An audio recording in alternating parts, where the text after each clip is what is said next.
Alrighty.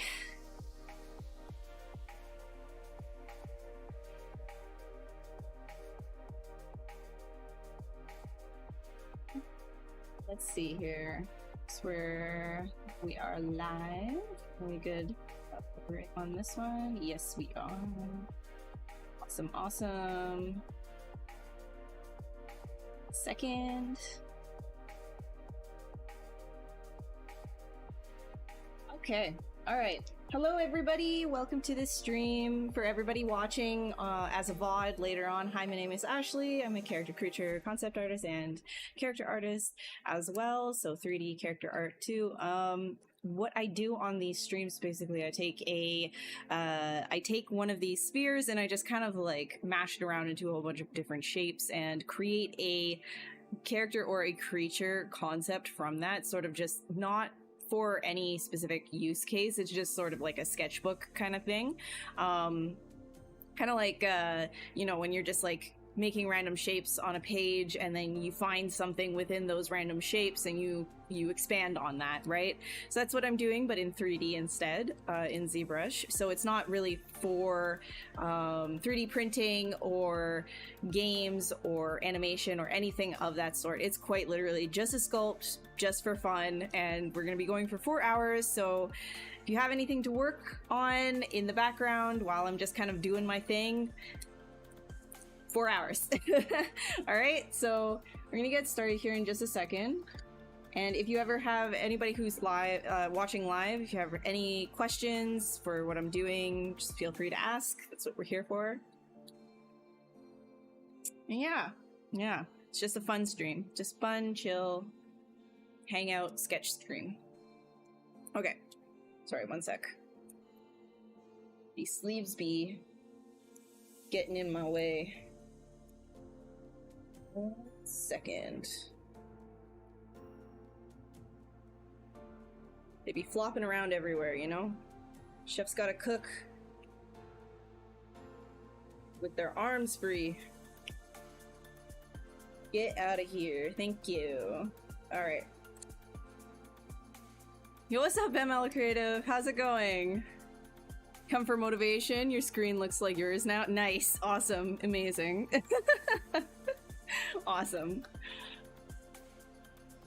You're installing Windows 11? Nice. Okay, well, hopefully everything runs smooth and you don't have to go through driver roulette once you're done with that.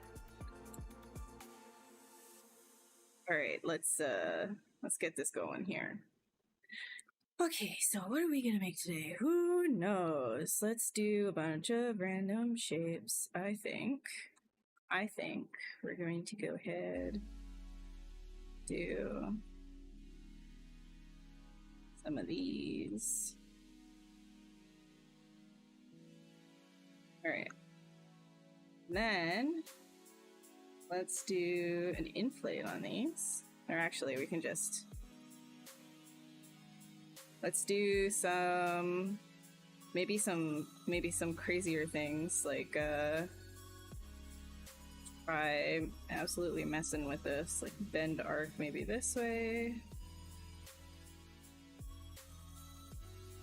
That could be kind of neat. Keep it like that.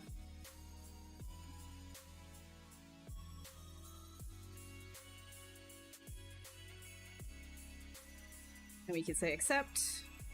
So the modifiers can make some kind of interesting things. And then we can say curve on our snake hook. Ensure that you have symmetry back on. And then we can keep going with maybe some more interesting things. Maybe up here and extend that.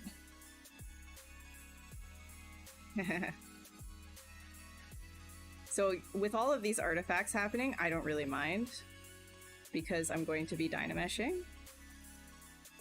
And it all kind of comes into one thing anyways.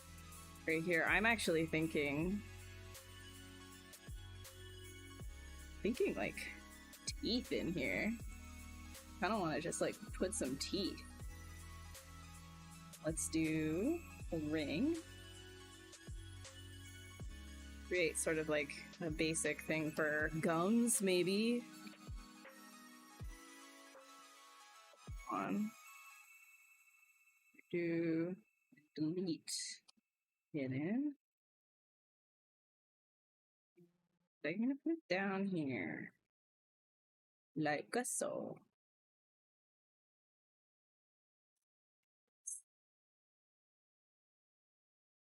Get this guy. Oops. That.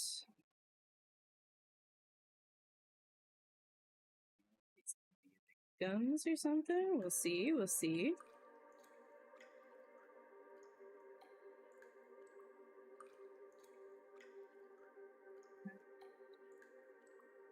Doing some teeth right out of the gate.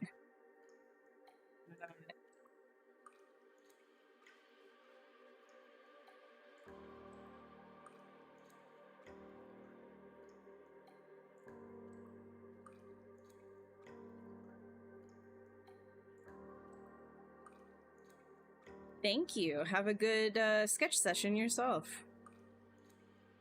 A great time. A great sketch session. Wow, that's actually hard to say. Sketch session. Sketch session. Sketch session.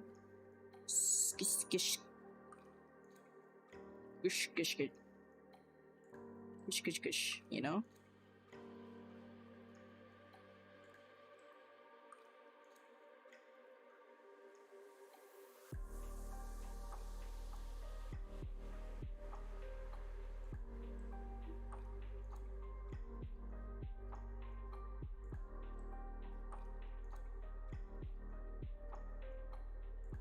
Kush.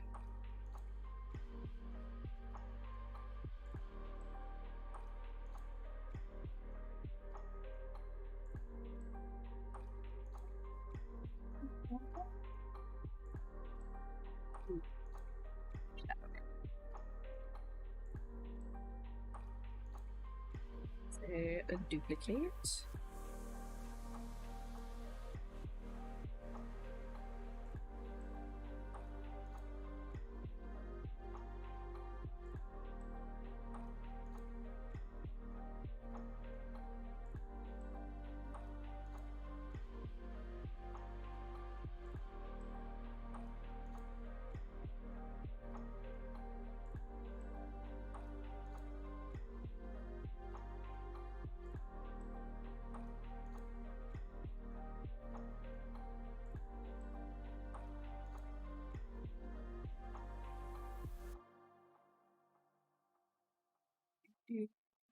Human teeth all the way back.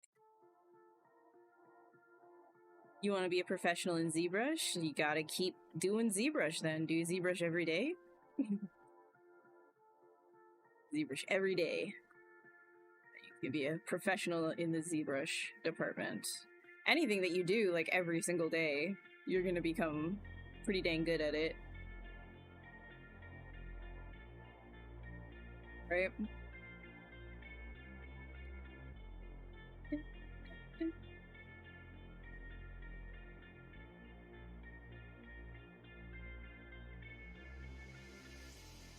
Like, even like, if you just kind of say to yourself, hey, like 15 minutes a day,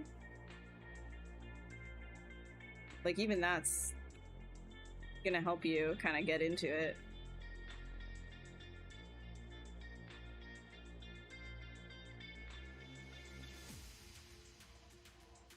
Make the mirror with it. Eesh. This is gonna be a fun one.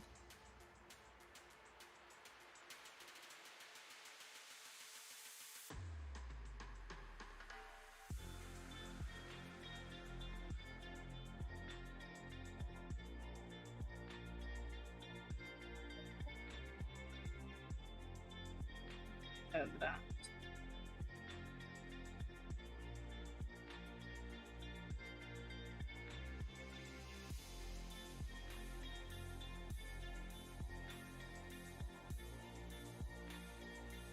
Hey Six, how's it going? How you doing? How's Doggy Potato Overlord? He is dogging in his bed, licking the bed. He's licking the bed. He's licking his bed. Slurping at it.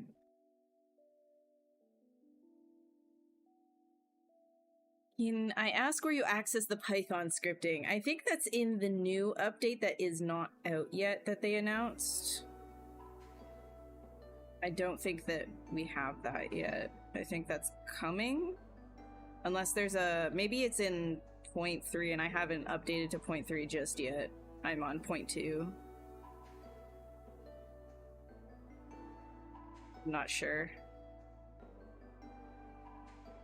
If it is something, it's probably up here in either ZScript or ZPlugin. It's probably one of these. If it is, I don't think it is, though. I have not looked. Let's duplicate that one. Where am I? Where am I? Where am I? Where am I? Right.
These teeth kind of chompy. Now he's got some human teeth. Sort of human, not really, not fully. He's got human teeth in here. So we can kind of read this. It's some sort of like mouth. And the rest of this, let's do something with it. Sure what?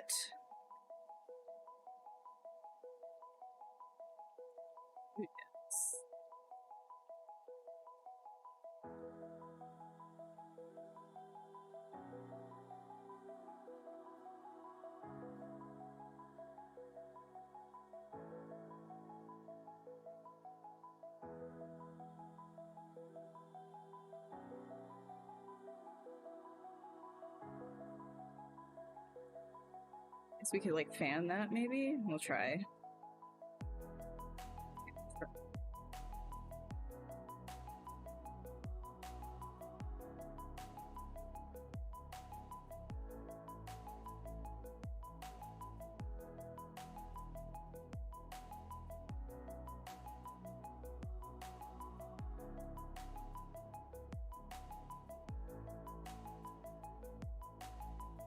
Hey Mike, what's up?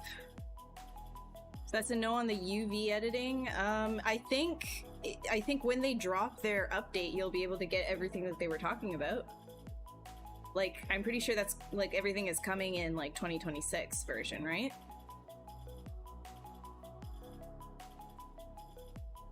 You want to make a horror game next year? Creating AAA level high detailed characters with correct anatomy is tough. As an indie, I also need to learn Unreal, Maya, etc. Yes, I know it's very, very consuming. Making a game by yourself is a very big feat. It's a task. There's a lot of things that you need to learn how to do, and is one of those like jack of all trades type of thing. You kind of can't like fixate in one specific area only and then neglect all the others. So, you know, when it ends up for somebody like me, I'm not a game dev, right? So I'm a character artist and concept artist, illustrator, etc. So I can focus on the art specifically. But when you're doing something like game dev, it's like a whole bigger thing, especially if you're doing all of these things all at once by yourself. That's a lot. It's a lot to do. Just take it one step at a time. You got this. Wish you the best of luck. But it's good that you're doing it for yourself, though. I think anything that you want to do is worth doing. Anything that you want to do is worth doing. Even if you don't end up, you know, doing it to the degree that might be in your head. Like, you know, I want it to be AAA or whatever. And maybe you don't hit AAA. Maybe, right? You still did something that you wanted to do, and that's always worth it anyways. Because hitting AAA quality as an indie is, yeah, I don't know. Because AAA, remember how many people are working on that all at once. I think it's good to have, like, realistic expectations for yourself when you are starting, like, a really massive project like that. Just so you don't, like, you don't overwhelm yourself, overwork yourself.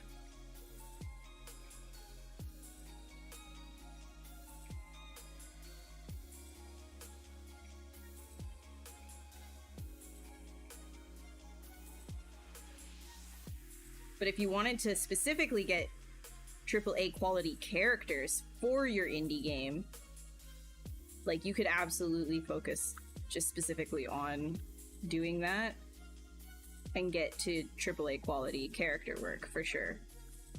You just need to put in a heck of a lot of time, a lot of love, a lot of focus. But you got this. Got this.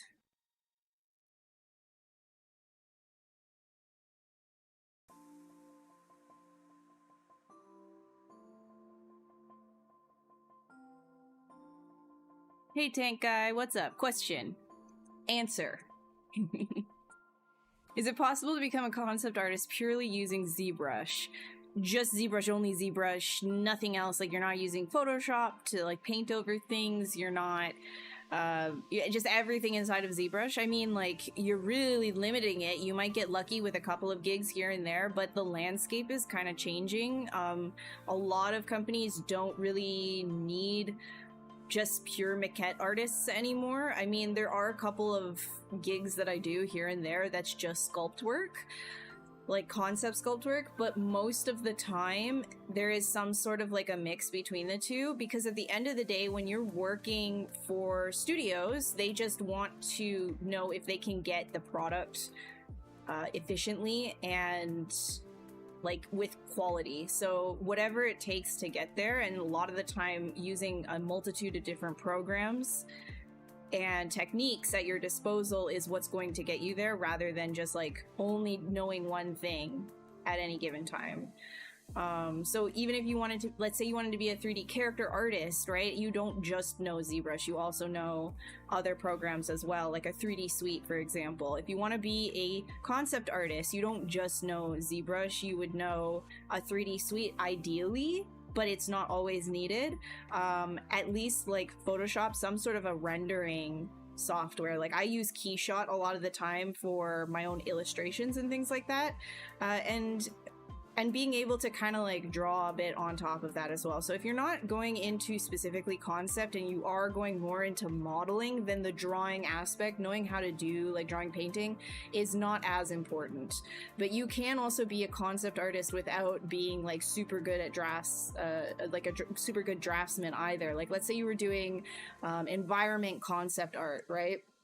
A lot of environment concept artists ends up using Kitbash libraries, putting it all together in Blender and rendering it out, and then doing some photo bashing on top of that. That is something that is very common, actually, in terms of conceptual art for games and film. So again, knowing like a couple of other programs that help you get that final image as a concept artist is useful. But what you're referring to, like just knowing ZBrush alone, would be technically like a 3D concept artist, like conceptual sculpture artist, which is not a very wide net of a job. Like, it's kind of niche. Like I said, like I've had a few jobs like that, but it like nowadays it's very like it comes and goes. Like, it's not a stable kind of thing. I don't think that there's many positions out there at studios where they're like, yeah, I want just like, you only know ZBrush, just do your concept sketches, right? In ZBrush. Like, they might hire you just for like a really quick sculpt that's kind of messy for like a gig, but that's not sustainable as like a career, I would say. Maquette artists are not like this super big position to aim for specifically. It's nice to know a couple of other things, basically.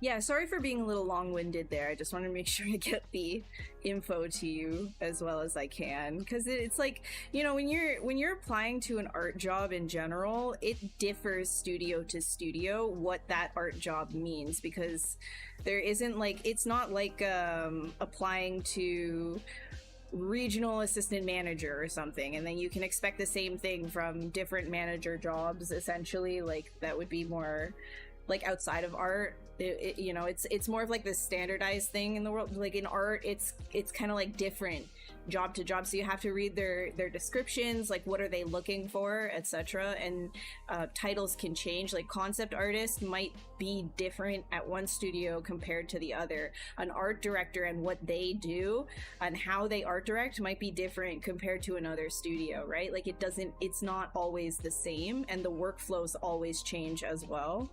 So there are a couple of things that are a little bit more standardized, right? Like there's the big programs, like Blender is becoming more popular now for 3D suites, which is nice, as an accessible 3D suite just to get into and start learning things. And you know what? Honestly, you can even make professional stuff inside of Blender, but standardized, like in a lot of studios, is still like Maya, sometimes Max as well.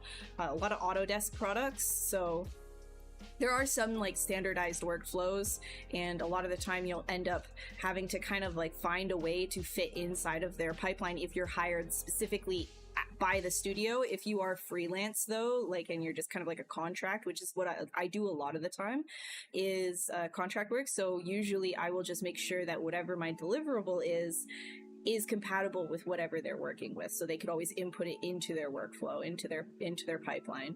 But a lot of the time I'm working outside of it, so keep that in mind too.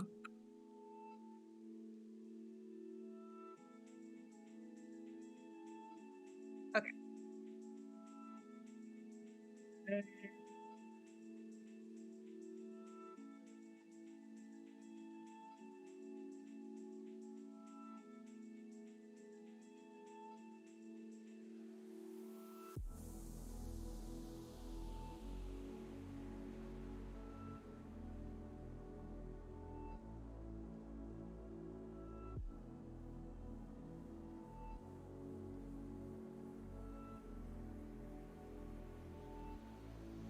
It's like a plant. I don't think I want to make it like a plant. I think I'm gonna make this like a really long sort of like neck.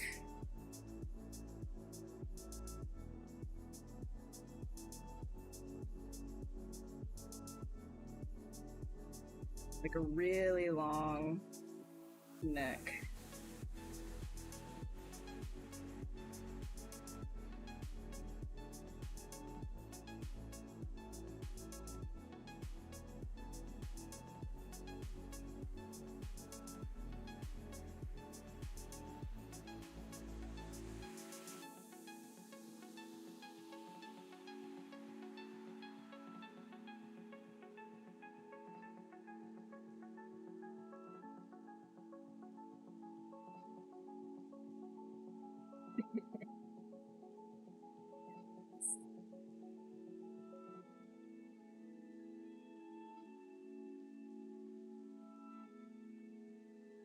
Hi, Zeros. How are you? Fan art 3D modeler? Nice, nice. Do you use ZBrush then?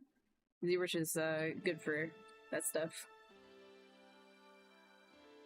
Feeling lost on what to concentrate on since you want to be able to make a living out of sculpting character designs. You also know how to rig and texture and animate, but you don't have experience in a job. Yeah, it's really hard to get like your foot in the door. And if I'm being fully transparent and honest with you, I haven't been in the like looking for studio jobs kind of like, I guess, like area of like, you know, trying to get a job in a studio like mindset for a very long time. So I wouldn't be able to tell you how you can go about doing that and getting that first job in this day and age. It makes me sound old, I know, but it's like changed quite a bit since when I had my first like couple of studio jobs, right? So I wouldn't be comfortable telling you how to do that, but rather like maybe I guess like the kind of advice that still applies is try to be social, you know, in a respectful way, right? But it's difficult. But what I can tell you about what to focus on to make a living out of like sculpting character designs is also know how to model, right? So maybe if you're feeling really lost, start with something really, really simple. And this might seem counterintuitive, right? Because you're like, well, I want to make entire character designs from the start to finish, and I want to do something really complicated right out the gate. And I don't think that that would help you just to like start getting an idea, because it's easier to see the entire picture if you kind of grab something really simple and get yourself like all the way down the pipeline. Then you can see how everything works, and then that means that the next one that you do, you can up the complexity a little bit more, and more and more. So one thing, just practice sketching inside of ZBrush, or, you know, even just on doodling by yourself, creating interesting designs. You know, ask yourself, what would a character be doing? Always be asking questions about what that character is, who they are, and how that would apply to how they look. So within ZBrush, though, what you could do is you could start with like a skull. If you want to go into character designs, it's good to know anatomy. So start with a skull. You can sculpt a skull, and then you can move on to learning how to retopologize that skull. And then you can learn how to UV the skull, texture the skull, right? And so then you moved through that pipeline, and then you can try it again with something else. And so then you can kind of keep going, and add to that complexity. Eventually you can work on some of the doodles that you've sketched out that you're like, I like this idea for a character. Well, now you know the pipeline. You know, you've taken something simple. Well, a skull isn't actually simple, but it's contained, right? You've taken something contained, you've moved through the pipeline, and then now you understand what that looks like and how that feels. You can make mistakes on that as much as you want, and get frustrated with it as much as you want, and not ruin the flow of like your own design, for example. So then when you start working on your own design, it moves faster, you've learned a lot already, and it'll be a higher quality.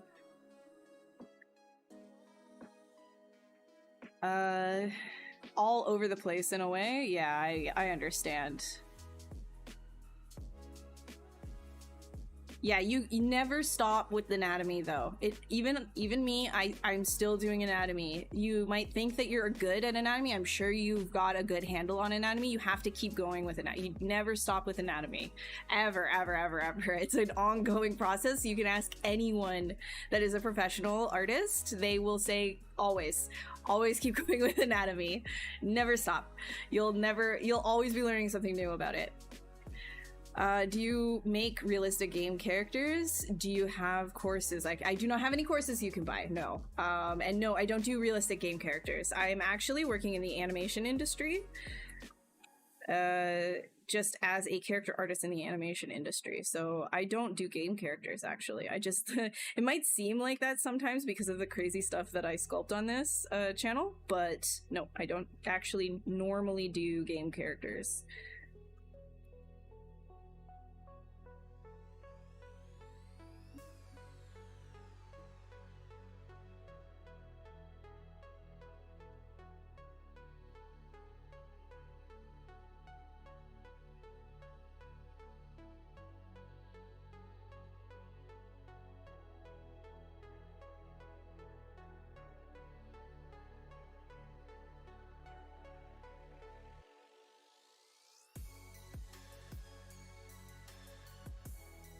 going from your own project to project for others. Yeah, I completely understand that. It can be very jarring, but that's why, you know, it's technically not always like a bad thing though, if you kind of change your mindset a little bit to it, that you are becoming more versatile with style. So when you're working on your own project, you'll have your own style, right? When you're working on projects for other people, you'll have to adapt to whatever style they're looking for, right? So being able to kind of branch out is actually not like that bad of a thing in general. For work, I do a lot of kids animation stuff, but then on my own work, it isn't really, a lot of the time it's not like that at all. Like, I don't do that stuff. So it gives like a different perspective, you know, a wider view for your artwork to grow, in a sense. You know, sometimes you wish, like, yeah, I would just want to do stuff only for me, and I totally get that 100%. But you know, if you got to make money off of it, it's nice to think that in some way it's also improving your own personal work too, in its own way.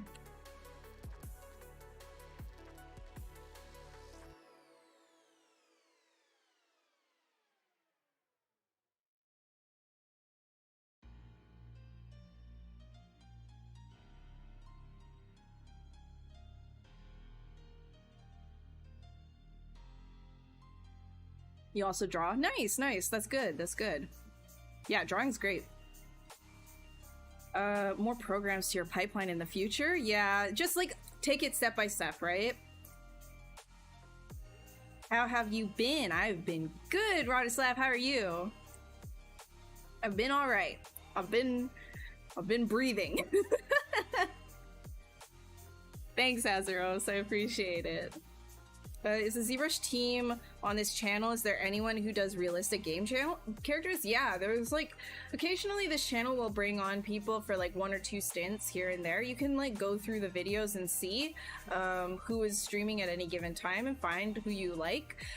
There's a lot of different types of artists that stream on this channel too, so definitely go through the videos, like the recorded videos, and find what your preferred streamer is, because I know that I'm not everybody's preferred streamer, so it's all good. Do you do reviews of work or anything, even paid, etc.? Not right now, no. I'm too busy for that. Like, I've got contract work up the wazoo, and then when I'm not doing that, I'm trying to like just relax for the few hours that I have. I'm going a little nutty with all the work that's actually just like randomly coming in. It's like literally, it's kind of crazy. Like, it'll literally be, so when you're doing freelance, it'll literally be like nothing and then so much all at once, and then nothing for a really long time, and it makes you a little nuts. But if you do want feedback on your work, you can always like message me, and whenever I get a chance and I see your message, I'll try to give you some kind of feedback. But in terms of like one-on-one calls and stuff, like, I just don't have the time to give that to a bunch of people. At least not right now, right? Not right now. For a little bit, I was doing CGMA courses, but this year I had to skip it. I was supposed to do the ZBrush design iteration course again this year from Michael Pavlovich. Supposed to teach that one again this year, but I don't have the bandwidth.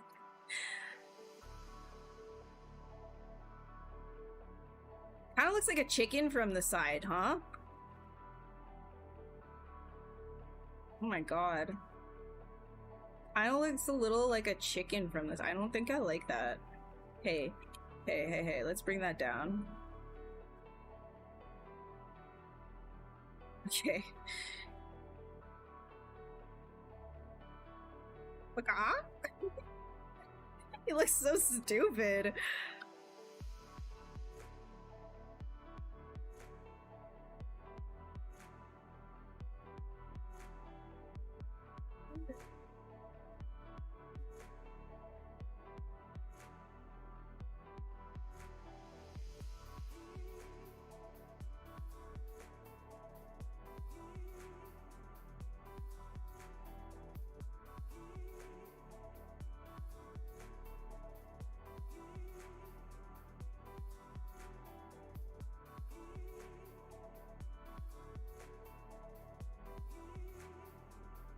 like I'm kind of sad because I still want to finish like you know how many streams I've been saying this now? I've been saying this for months. I want to go back to that gut statue that I was working on, and I just have not finished it because I have too much stuff randomly popping up.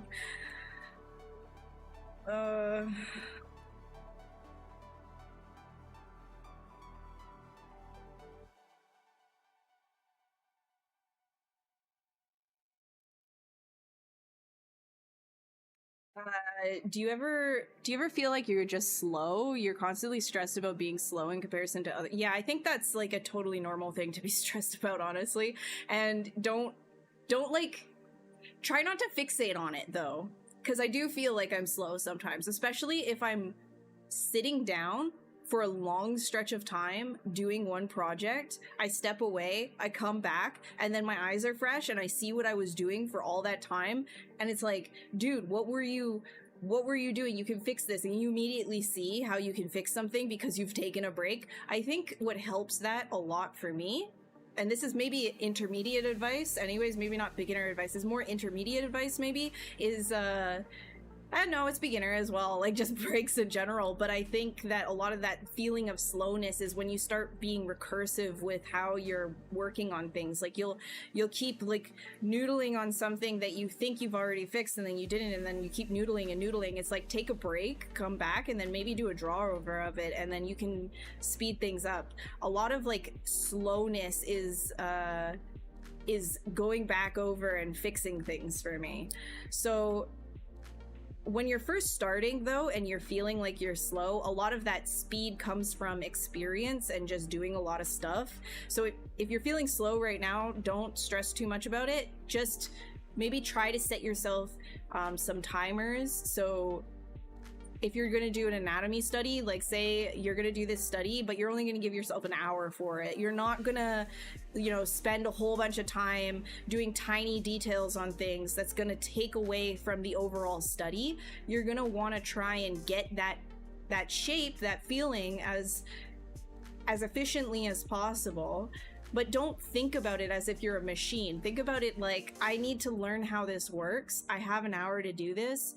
How can I break this shape down into simple forms so that when I lay it down on the canvas, you know, in ZBrush, in this example, that it actually represents what I'm trying to do. And the more you do that, the easier it's going to get. It's just going to be so frustrating at first. And that's just a normal thing. That's just a normal thing. And you just kind of have to accept that when you're getting good at art, it's going to be frustrating. Like it's fun. It's really, really fun, but it's super frustrating at the same time. There's all of the extreme emotions attached to it.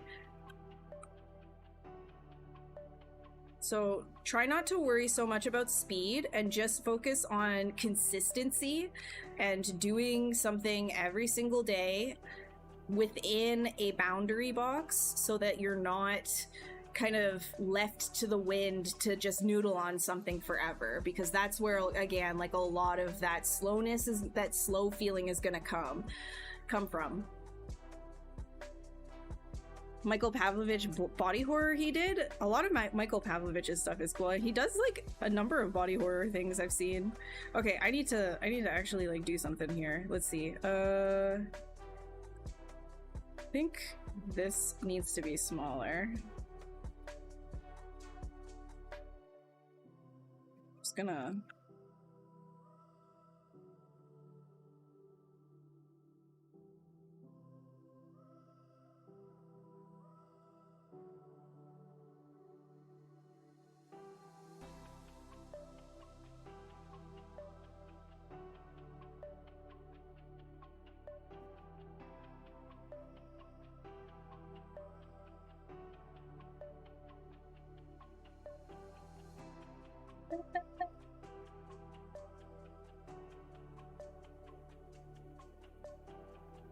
all right, let's see. Oh yeah, no, I do have a Discord. It's just not super active, but yeah, you can. No, I already have quite a few DMs, and I'm sorry if I haven't like replied to everybody like sends me like these like reels on Instagram, for example, or like TikToks, and like, you know, it's just I can't watch all of them and respond and stuff. But I don't know. When it comes to asking for like advice on things, I don't mind answering. I just don't have like 100 hours in a day. But I want to be available as much as I can be anyways. But yeah, I have a Discord. I mean, here, hold on.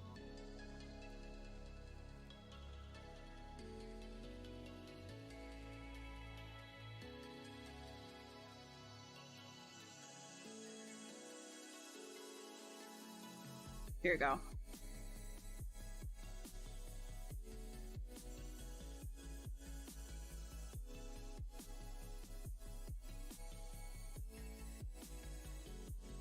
Seem to be very. I don't think I've seen you on. Yeah, these days I haven't been streaming. Last week or 2 weeks ago, I was supposed to do a stream. I had to cancel it. So I usually am here. Oh my gosh, I'm usually here every 2 weeks. So I do bi-weekly streams here.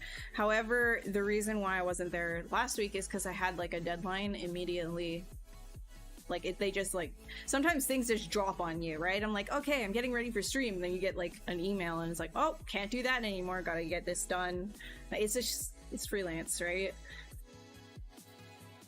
Just the way it be. No, I'm gonna do this without the IMMs. Let's do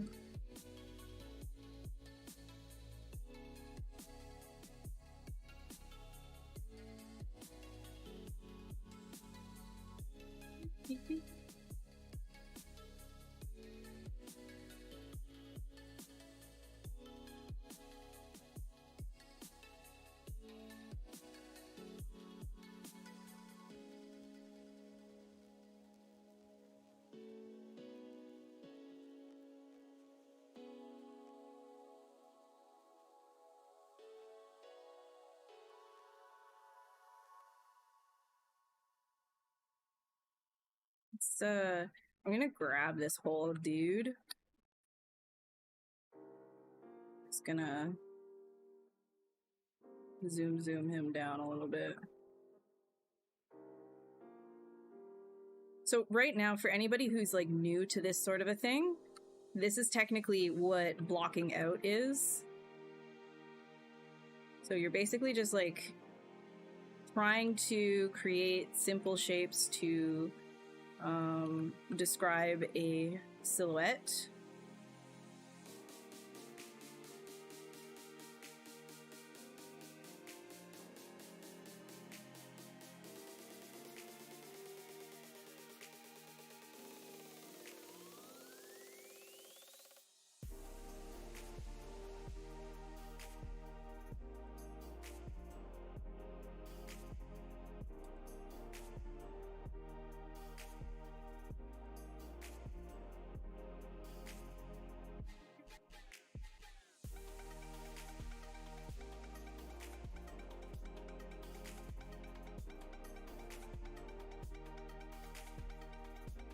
Don't worry about your speed too much.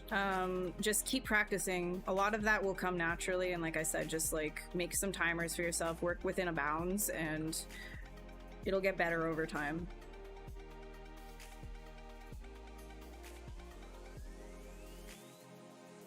Like I for sure was not super fast when I first started.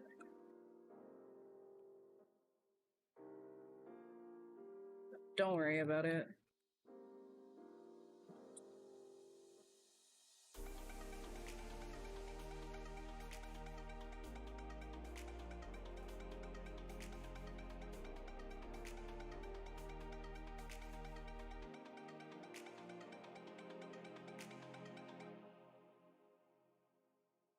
I'm gonna try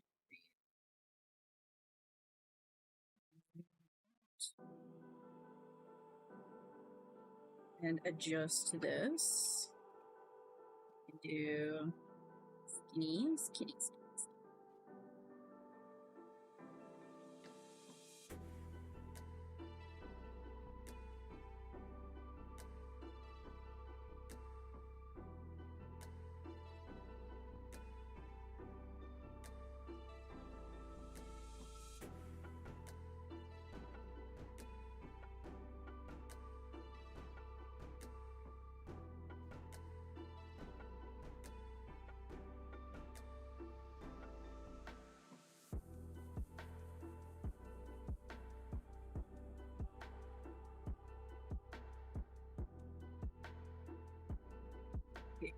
Me up there looking like a ball.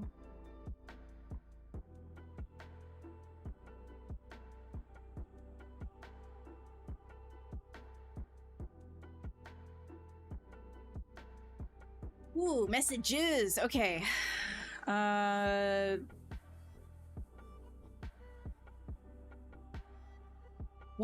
11 to 12 hours daily for game dev. That's a lot of time every day. You're gonna learn a lot of stuff.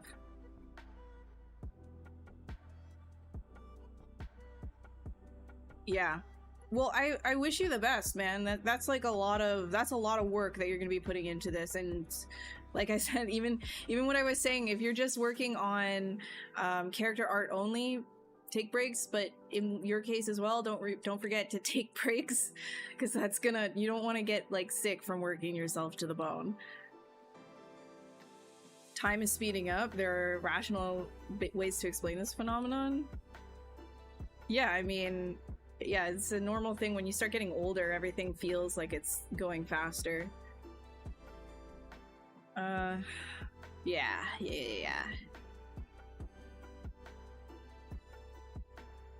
Reels to random people, understand friends and family, but well, I don't know. It's okay to me. It's fine. It's fine. Some stuff I'm like, okay, don't, like, that's crazy. Like, why are you sending me that? That's crazy. I had one person, I think, sending me like a whole bunch of like space conspiracy theories. Like, somebody was like a flat earther kind of type person. Like, I was like, okay, wrong demographic here. Like, I don't know who you pegged me to be, but I don't think I want this. You can yeah, just you enjoy these yourself. How's that? Enjoy your flat earth stuff, your fan fiction. I can't. So some things I'm just like, okay, maybe no, but you know, people asking my opinion on, like, you know, AI stuff or whatever the heck, I don't mind. Sending me funny things, I don't mind. Cool creatures they might see or animals, I don't mind. It's cool. But the flat earth stuff, I don't know, man. I don't know. Maybe not. Not my brand. Not me. Not good.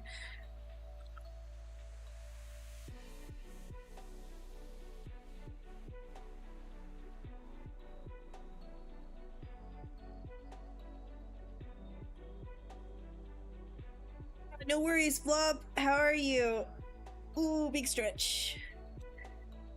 Why has the production of animated films decreased in recent years? Could animation studios have also started investing in the gaming industry in-house? So a lot of the entertainment industry as a whole, okay, so a lot of things have to do with the overspending that happened in the beginning of the pandemic, right? There was a crazy amount of money poured in by investors to hire a bunch of people and start producing stuff, and it was just like, it was buck wild. Like, it was crazy. There was so much work at the beginning of the pandemic, and stuff started to fizzle out once there was sort of like this return to office mandate, and, you know, the studios were starting to you know, cinch their purses a little bit more, and that money kind of dried up, and so a whole bunch of people got laid off, and studios who kind of jumped the gun in terms of what they could spend their money on and all of the closed projects and things like that ended up shutting down a lot of studios too. A lot of places had just kind of made bad financial decisions during this time, and buyouts as well of a lot of studios too. It's sort of like it's a very complicated topic to boil down into just a few words here, so I apologize for not encompassing everything as well as it could be, but a lot of it had to do with bad financial decisions. And then now as well, not as many people have as much money to be spending on a whole bunch of streaming services and things like that too. So streaming to begin with was not financially like sustainable for the industry either. So, you know, it's Like I said, it's like a really complicated topic. Like, there's a lot of different variables that go into this discussion that I don't think I can cover all of them properly here. But it's not just the animation industry that's kind of like hurting right now.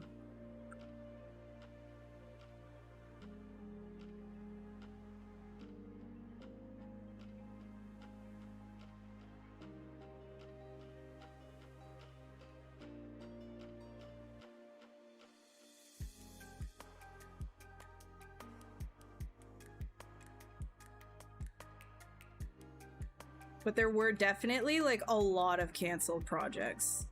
A lot of canceled. I was on a few that like had to just be nixed because higher up we're like, this doesn't seem like it's gonna make us enough money. We're cutting it. Blah blah blah.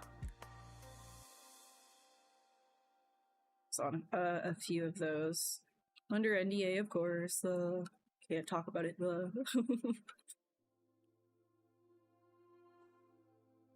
Yeah, flat Earth is where I draw the line. Yeah. I can't do that one. Can't do flat Earth.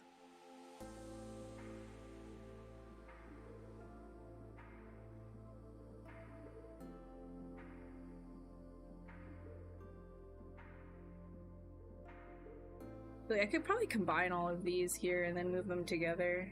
I'll do that.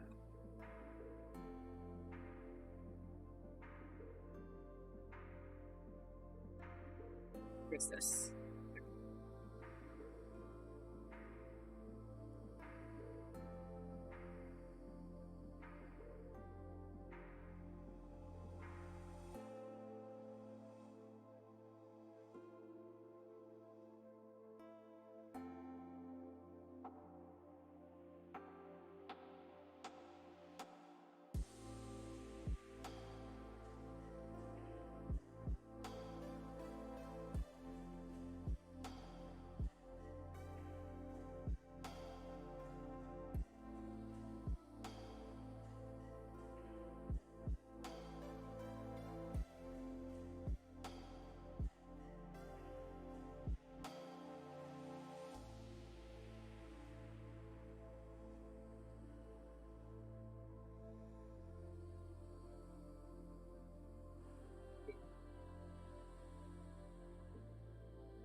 Oh lordy.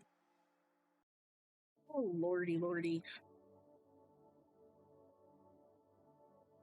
Where's your hip bone? There it is.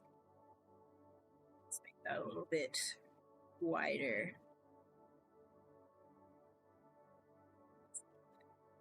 And we could start dangling the skin off as if it's melting down from the hip bones. Yes. Booty.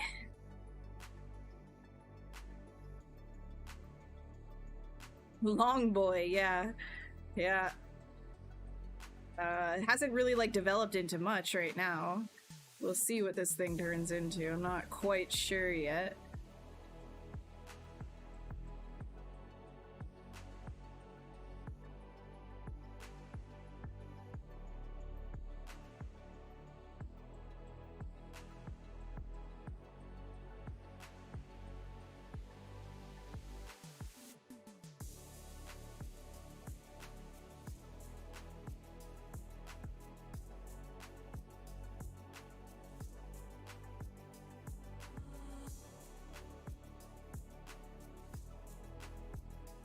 That'll be actually kind of interesting if we kind of make these arms like sort of a long, flat, long, flat.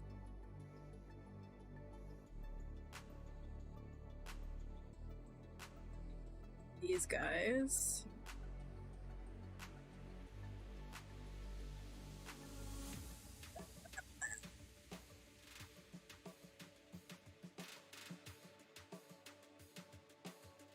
Don't mind that one finger in there being different, actually. We could do something here.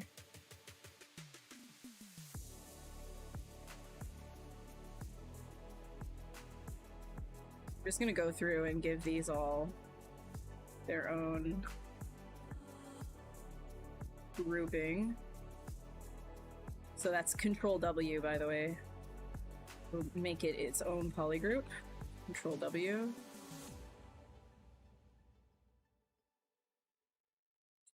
It's very useful.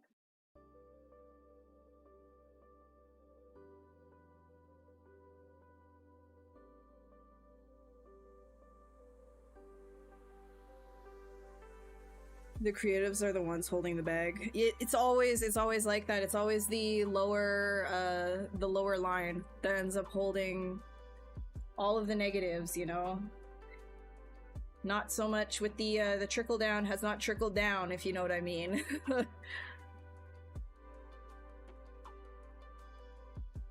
Yeah, it should be, so Azeroth, it should be every other week. Sometimes I do have to cancel though, just because of things pop up. You know how it is. I do want to be regular. I want that. I used to be a lot more regular than I am now, but try. Jurassic Park style, they spared no expenses. Yeah, it was kind of crazy. Everybody was like, it was pretty nuts early on in the pandemic. Everybody kind of was going buck wild, actually, for spending.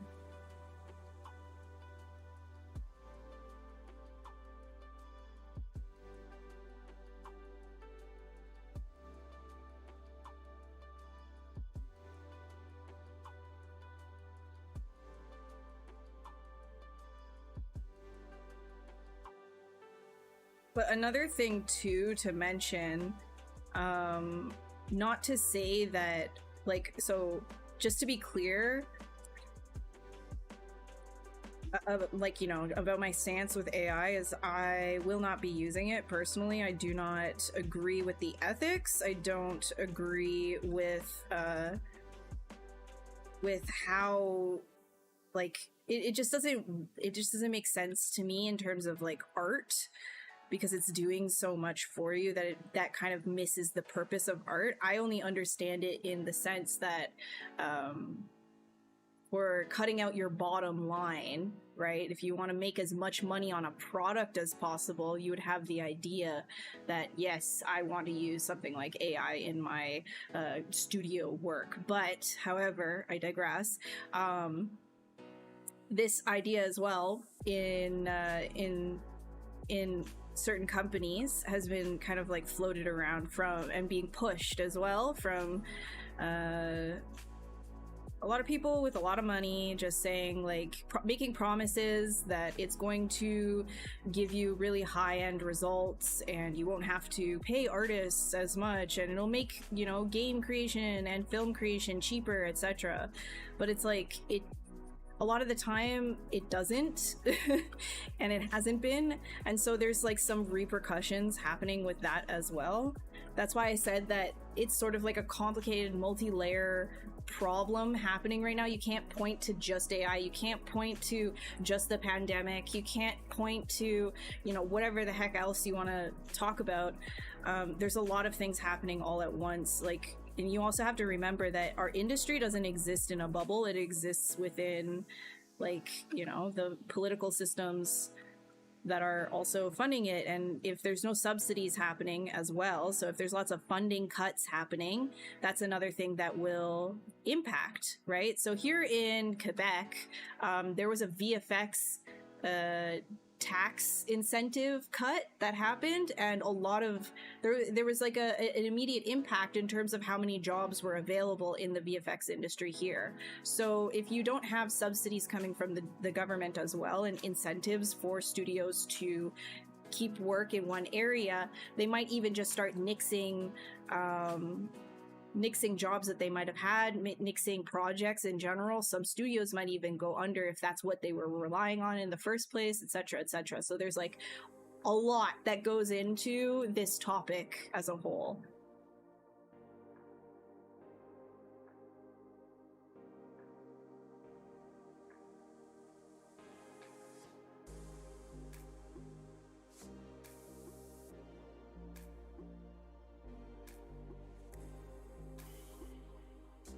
Yeah, usually I go for 4 hours here. Sorry, I'm like this guy's just got like the ugliest hands right now. I'm gonna focus up a little bit here.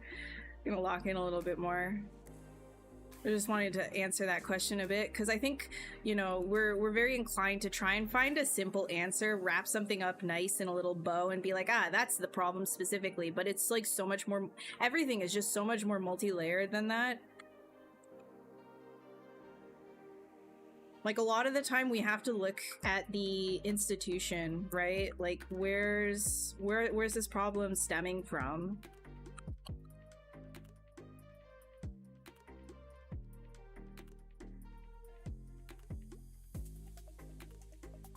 But it's hard to always have like a bird's eye view on, like, you know, the world around you when you're actually trying to be a part of it. You know, jumping outside and trying to see every angle all the time is very difficult.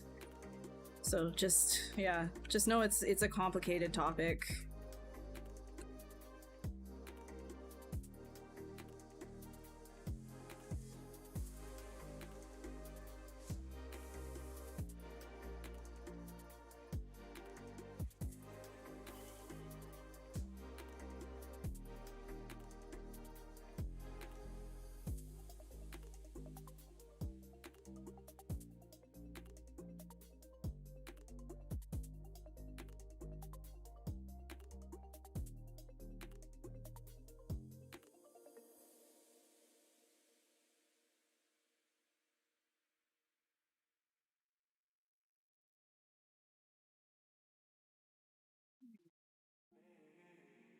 Getting some interesting shapes here.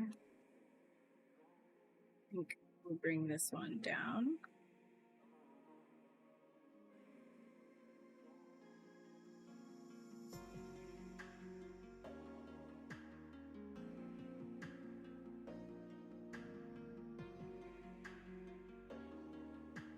You can always use your silhouette, by the way, if you're interested to see if you're getting some shapes that are cool for you.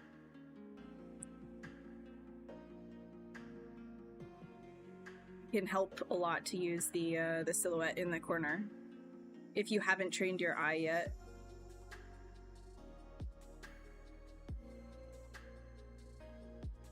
And even if you have, it helps a lot.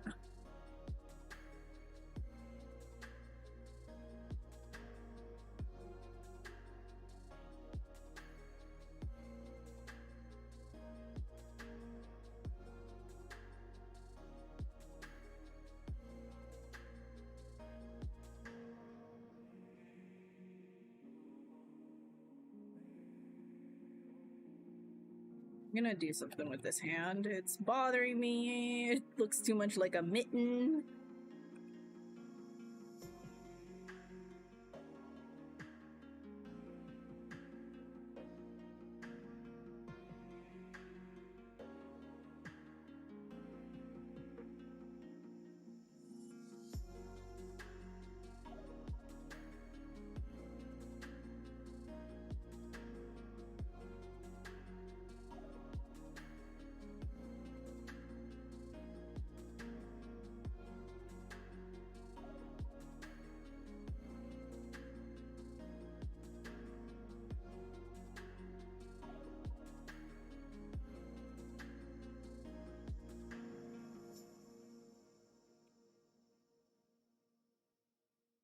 So this one I'm like really simplifying forms, by the way. So It is very, very, very, very stylized.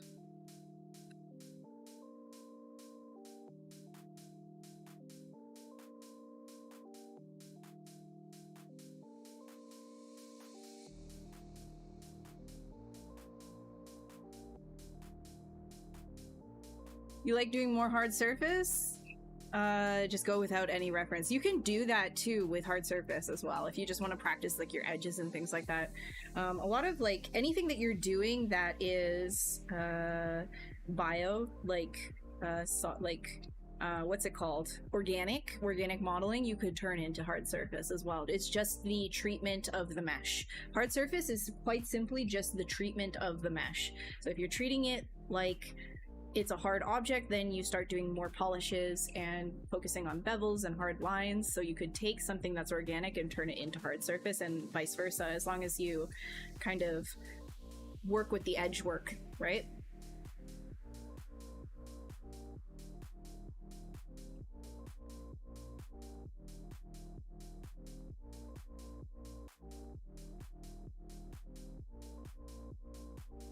Well, there's definitely, so like I understand like in gaming, like I do understand the frustration because I also enjoy games as well, but there is just definitely like a big push with like what is viewed as like this new technology, which is AI, right? Even with NVIDIA DLSS and upscaling, all of this is it's an interesting it's interesting to think about when you start to take a step backwards and realize that a lot of these bigger corps, like if you, it's hard to really wrap your head around how much money a lot of these big corps that are pushing the AI have. But once you do realize that it's literally being lobbied in governments and things like that, you can understand why you're seeing it literally everywhere, including the games that you play.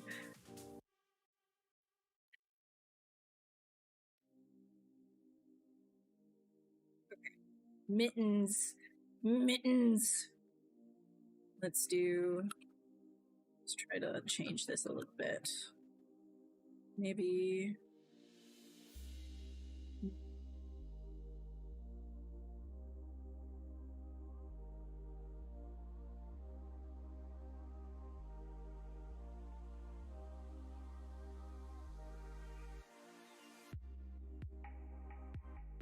I don't know if I like that. I don't know. I'm not really feeling that. Maybe I'm just gonna do a quick Dynamesh. That might help me out here.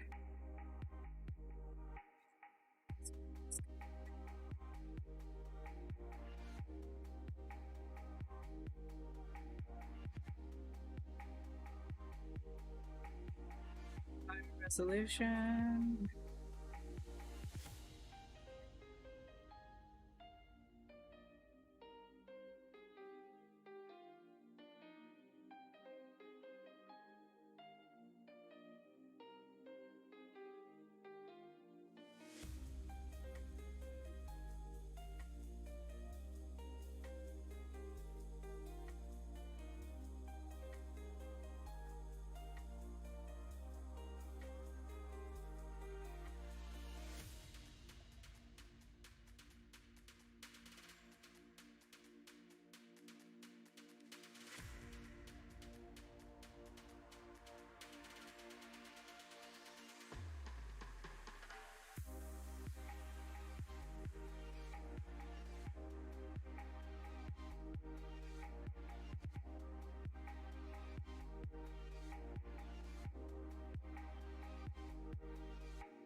was making this not a mitten. It was really bothering me. I wanted to do something a little bit interesting with the design. Kind of like create almost sort of like a like an exaggeration of what your hand does naturally. You know how like, if you look at your hand, it's not flat. Like, it shouldn't be flat anyways. I don't know, maybe you have a flat hand. I don't know. It shouldn't be completely flat. There is always a curve, right? You see that? There's always a curve so that you can make this shape, that you can make these grabby shapes with your hand. Your palm is able to curve inwards a little bit, so you never have a flat surface. So what I'm doing here is kind of exaggerating that existing curve. This is why it's important to understand anatomy, at least in a basic form, to even when you're doing stylized stuff, so that you can exaggerate what already exists, right? So that's what I'm thinking about right now. That's what I'm doing.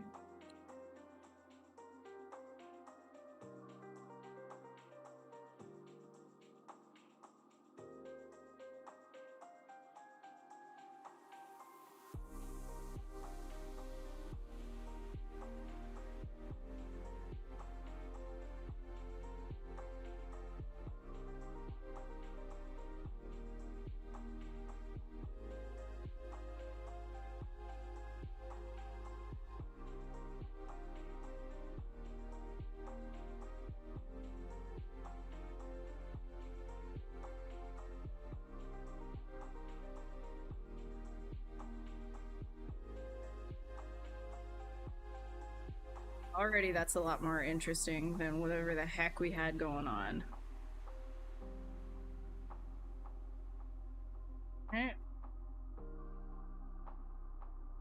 Definitely much more interesting. Okay. Now we can play around with this one silhouette.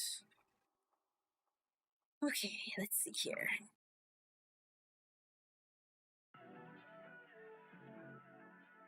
Yeah, the blockout stage is one of those things where it's like it's gonna look how it's gonna look until it doesn't. Just literally until it doesn't.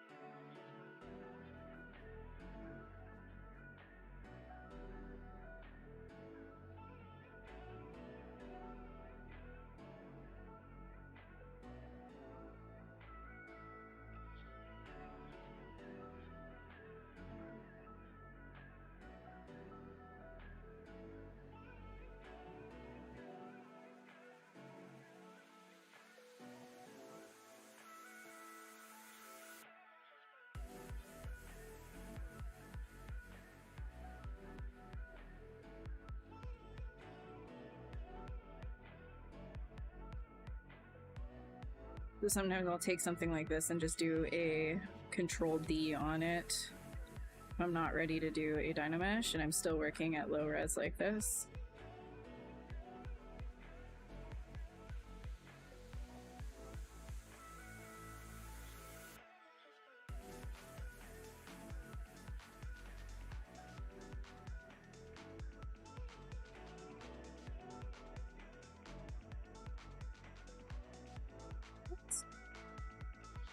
Some inflate on there. This one, I'm gonna make it flat. The shin flat, and I'm gonna frickin' exaggerate it.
I'm just gonna have to fix that in Dynamesh.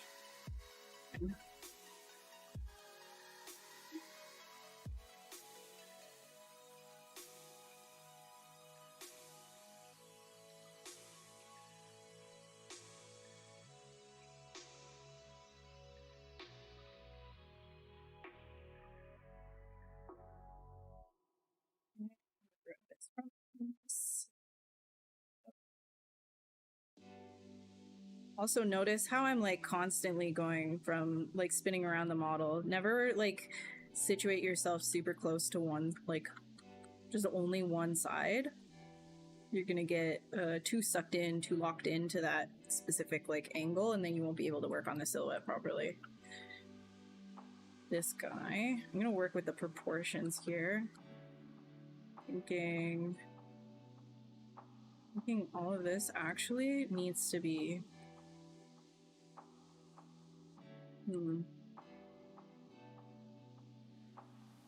let's do probably increase the head size too. We'll see.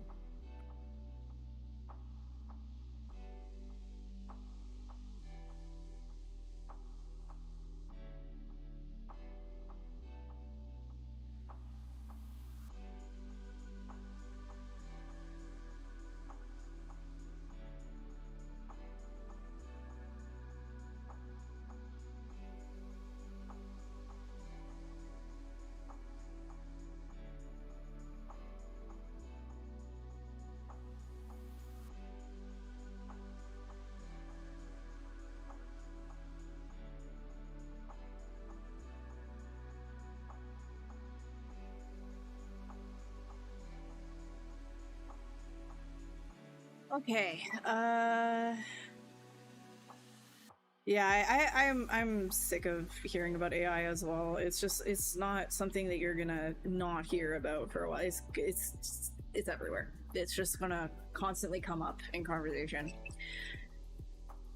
That's all.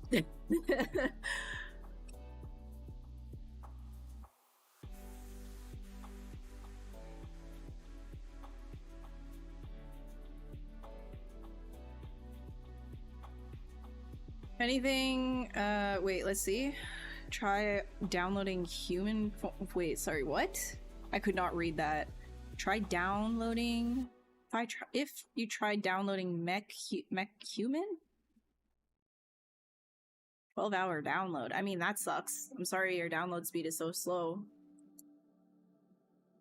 Yeah, I have no idea what you're saying. Sorry. Detailed game characters. What's the best pipeline? Bones, muscles, fat, skin, clothes. Also, what poly count would you aim for AAA characters in a balanced detail and performance? Okay, so again, I'm not like a game character artist, but from general knowledge, I can first tell you that it is a case-by-case basis, so there's not like a one-size-fit-all here. In terms of pipeline, the best pipeline is, I'm going to be very frustrating. It's going to be frustrating to hear this, right? But whatever works. Whatever works. Literally anything that gets you from point A to point B works. So in terms of realistic pipeline, again, it really depends on what studio you're going to be working for. They're going to have a different pipeline. Everybody has a different pipeline. You don't always have to be working with like the bones underneath and then you put muscle and fat and skin on top of that and then clothes. I think a lot of the time people might see a VFX model, you know, where they simulate muscles and bone structures underneath to create like ripples in the skin and things like that. Like that's a simulation method. So when you're creating a game character, you don't have to make the skeleton yourself and then put the muscles on top and then put the skin on top. What you need to do is understand the mechanisms as you're sculpting. So when you're sculpting, understand that there's a skull underneath, right?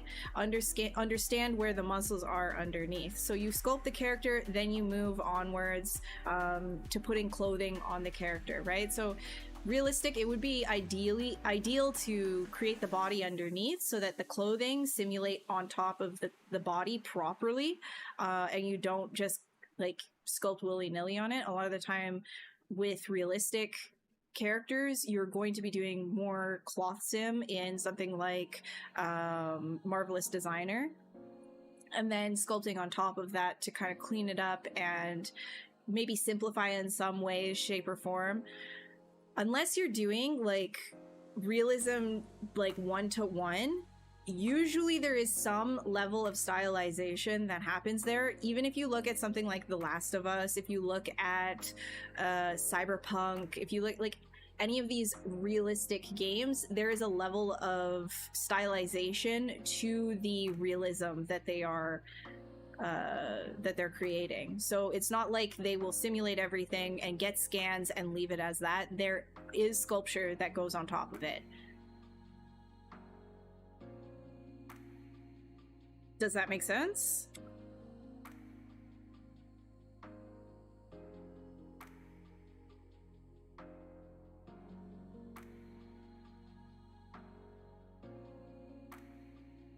Actually, I think I'm gonna just like use these.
What's my favorite color? I don't have a favorite color. I have multiple favorite colors, but I think you can tell. What I tend to lean toward cool tones. I tend to lean towards cool tones in my own personal work, but I find beauty in all the colors, so it's hard for me to be like, this is my favorite, you know? Because they can all be so gorgeous if used in their own appropriate context, or you know, make certain colors shine in different contexts. I can appreciate all of them. Hey Layla, what's going on? Another streamer, another ZBrush Max on streamer in the chat. Layla Viscu does stylized characters as well, so if you are interested in more of the stylized process, you should definitely check out her streams. She is super nice, super friendly, and very talented as well, so definitely go and check her out. Like I was telling people to go and watch like or just scroll through a bunch of the videos on the channel. You can find tons of different streamers, different artists doing different things. So she is one of them. Hell yeah, girly. How you been doing? How's it going? Did you finish your vampire, by the way? I did not see. I kind of have not been super big on socials lately. I've like kind of stepped away. So I didn't get to see if you actually finished that vampire from a little while ago.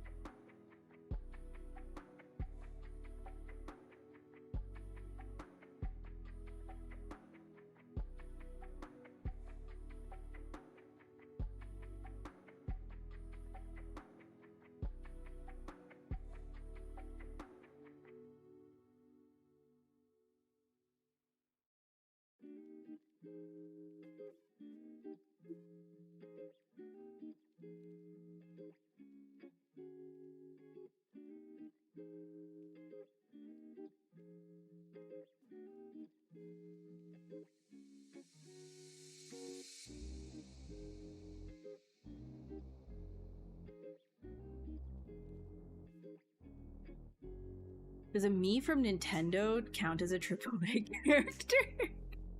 Hey, you know, honestly. You might have a point there.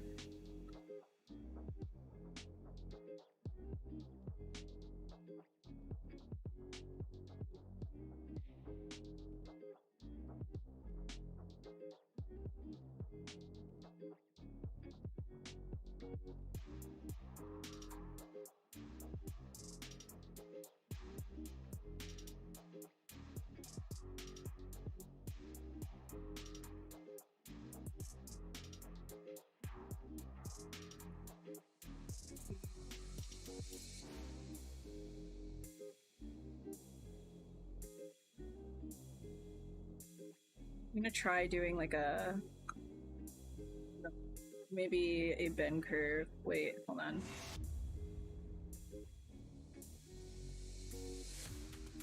Hey, Andre. Not worried about that, and of course, oh, wait, hold on. I'm like missing a whole bunch of chat right now. Yeah, I don't want to look at the geometry while I'm sculpting. I'm just looking at the forms. I think that's the most important part, and then you just kind of keep resing up as you add details later, and then if you want this to be an actual thing that you can use in a pipeline, then you'll think about retopology later. But when you're sketching, like, you really don't need to worry about that. It kind of gets in the way, if I'm being honest. Let's see. Yes, Layla is awesome. I agree. What's the story of this guy? He has none. You can make one. Make one for him.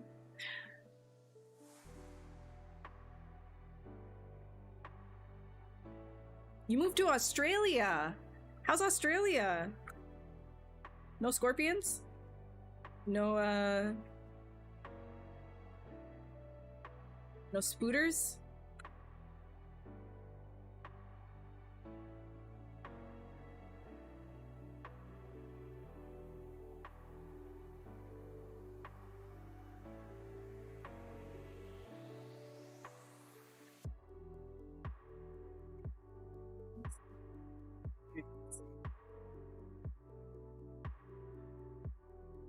This to be big, actually. Let's do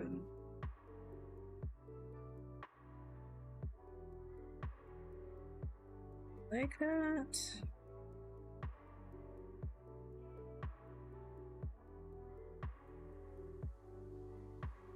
I think I can just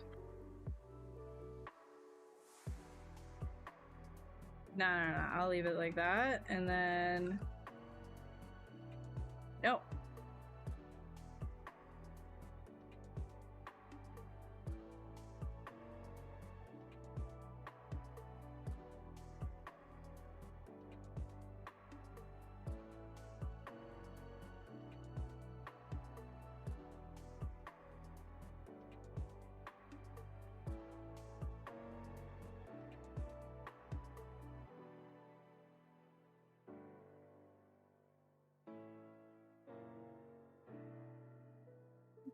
Chompy.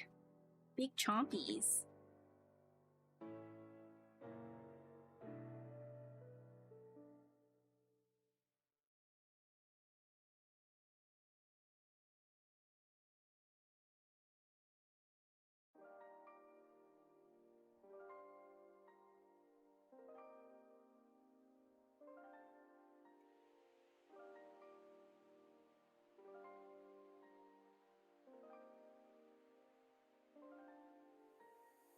Hey, Dooman! My advice is going in your ears. Oh, well, I'm sorry. I'm sorry that my advice is going in your ears. No scorpions yet. Good. Spooters, they're harmless. Good. Possums! I love possums, dude. Possums are the best. They're so cute. Honestly, I wish that they lived longer. It just doesn't seem fair. They're just so cool. I love their eyes. Fun fact, did you know that they're resistant, not immune, but resistant to rabies? So it's less likely that if you see a wild possum, it would have something like rabies. Bats, though, if you see a bat, don't touch it. Don't touch the bat.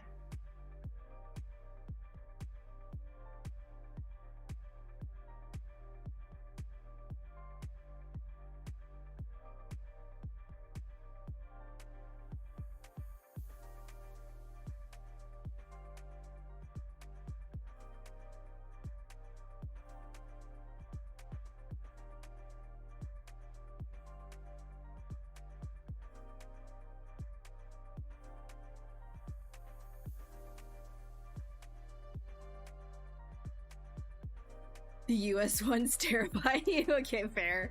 Fair. Yeah. Yeah, they hiss and stuff, right? They're very, like... They hiss a lot.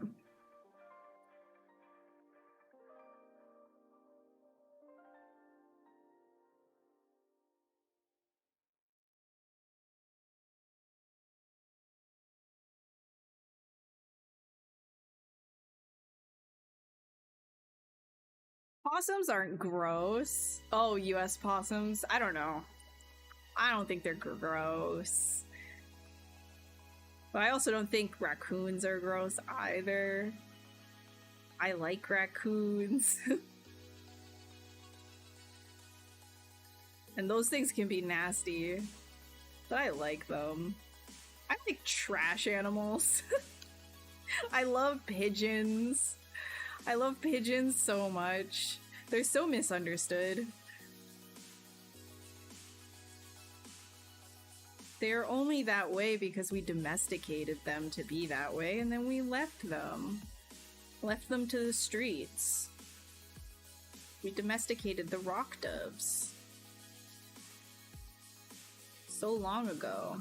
Now they just on the streets.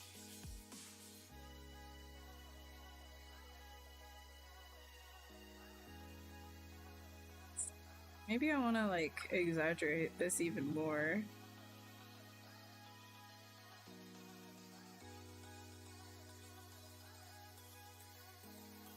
Did I just give him a cape? Seems like he's like a cape kind of guy, you know? Where is this? Up here?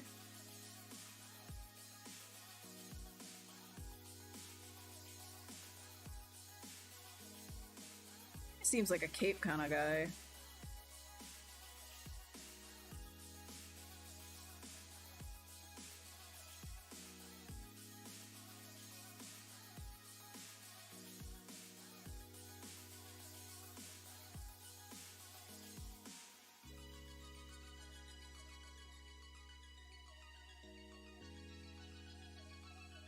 They're great. Have you run into any of the kangaroos yet? Kangaroos kind of freak me out because of how muscular they are. They look pretty, like, aggressive a lot of the time, too.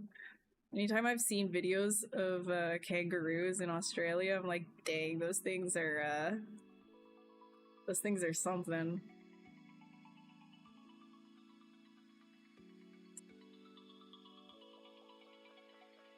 Like a shoebill stork? Yeah, maybe. Maybe something like that. Wait, where's the... Yeah, I can do a ZBrush on this guy really quick. It'll help.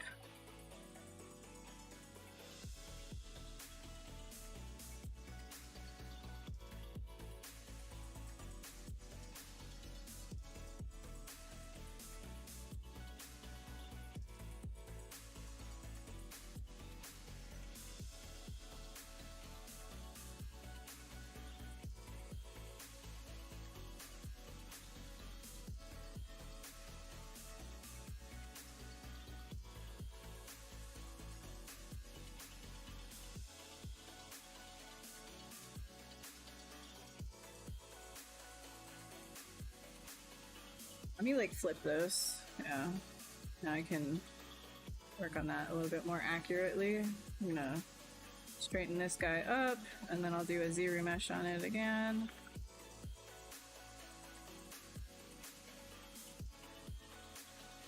me straighten up here as well.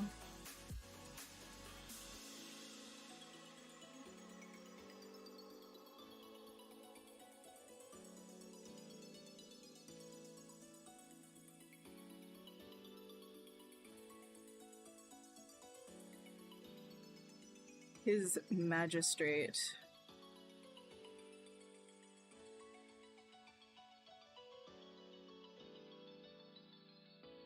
That I'm just going to dynamic anyways. I'm gonna pull it up, straighten it out. I don't care about the topology right now. Just gonna give it a one of these, your mesh, boom. Okay, and then we can take. Actually, first, just in case, I never crash while doing dynamics on stream, but just in case, just in case. Where are we at? Sketches. Okay, we'll do another tall, skinny, tall thing. That's what I called it, by the way, skinny, tall thing.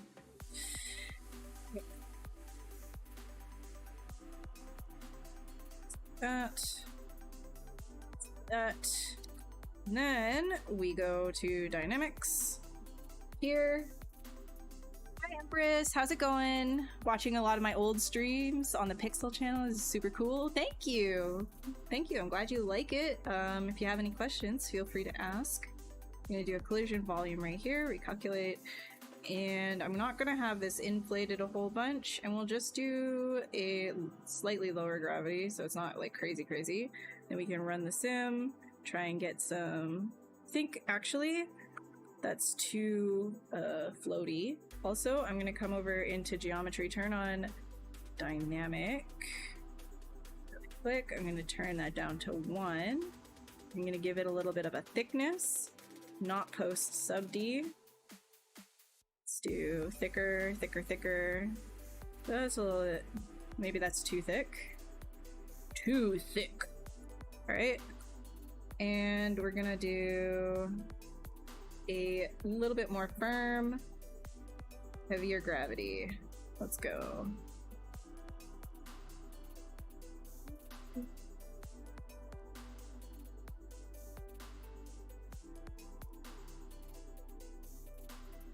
That's boring. That's not good. So I'm gonna actually create a more interesting cape shape here.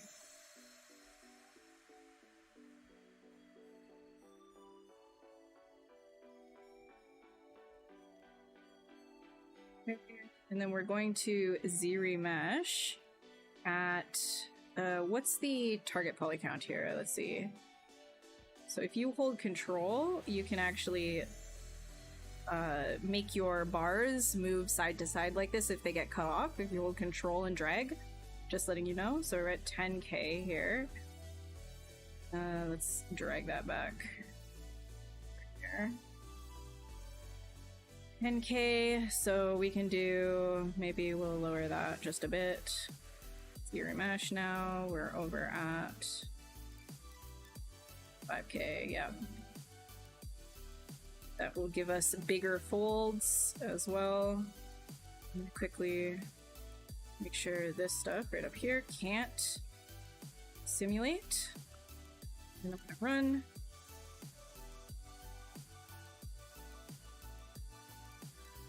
Didn't think I still use the Twitch channel? Well, here I am, still using it.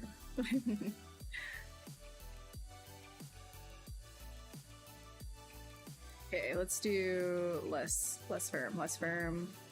I usually mess around with this a whole bunch at first. Get something.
Blip.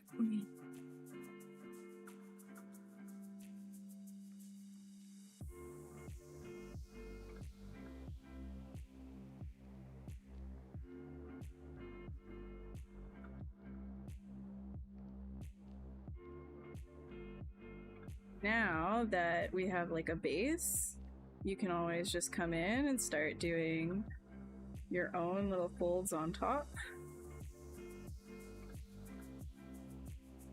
Helps it out a little bit.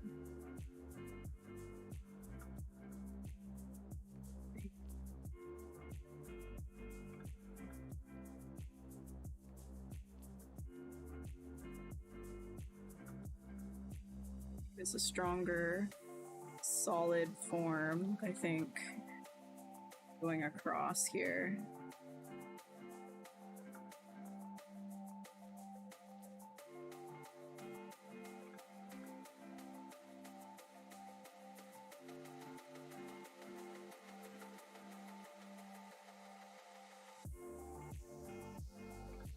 Ash question. Answer. How I make an alpha from a plane, but when I do, it shows the frame of the plane. How can you fix it? An alpha from the plane. Oh, so you're saying that there's like around this, like the side, it's like giving you like a square. Like it's doing the alpha, but it's doing a square as well. So you're gonna want to make sure that the actual plane, like the area that's supposed to be invisible, is that direct black as well. So if it's not 100% black, it won't be viewed as invisible.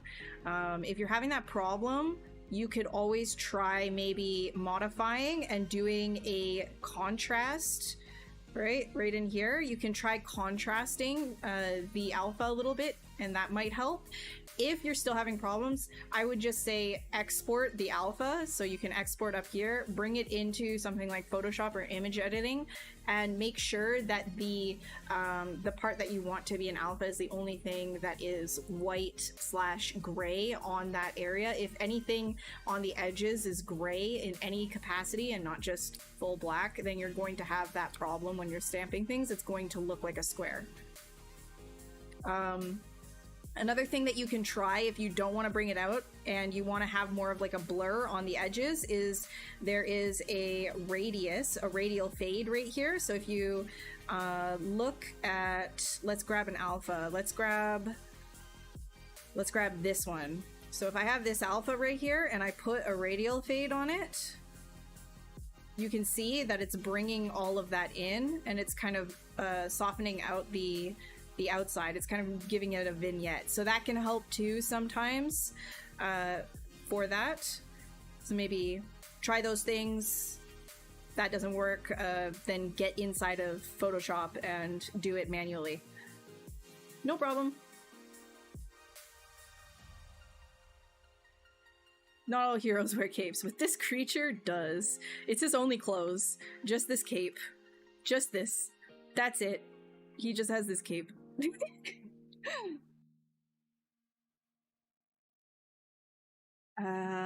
Wallabies, kangaroos. Oh, that's awesome. Yeah, I guess they wouldn't be in the city. That's true. If you're in the city, then it's just like, oh, you know, you're in Canada. Have you seen the meese, the mice, the moose?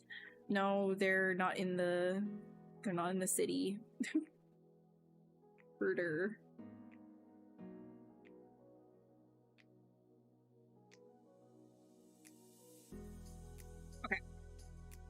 So I'm actually gonna do something here that might blow some of your minds. Ooh. I don't know why I said it like that. That's freaking weird, man. Why are you being so weird, Ash? I don't know. Maybe because we've already been going for 2 hours. The weird is starting to come out. Let's see. So on the side here, what you can do, let's say I wanted to create a border along the edge of this entire cape, like with some cool extrude. Here's a really fun thing that you can do. So extrude profile is, I'm just gonna quickly kill dynamics over here.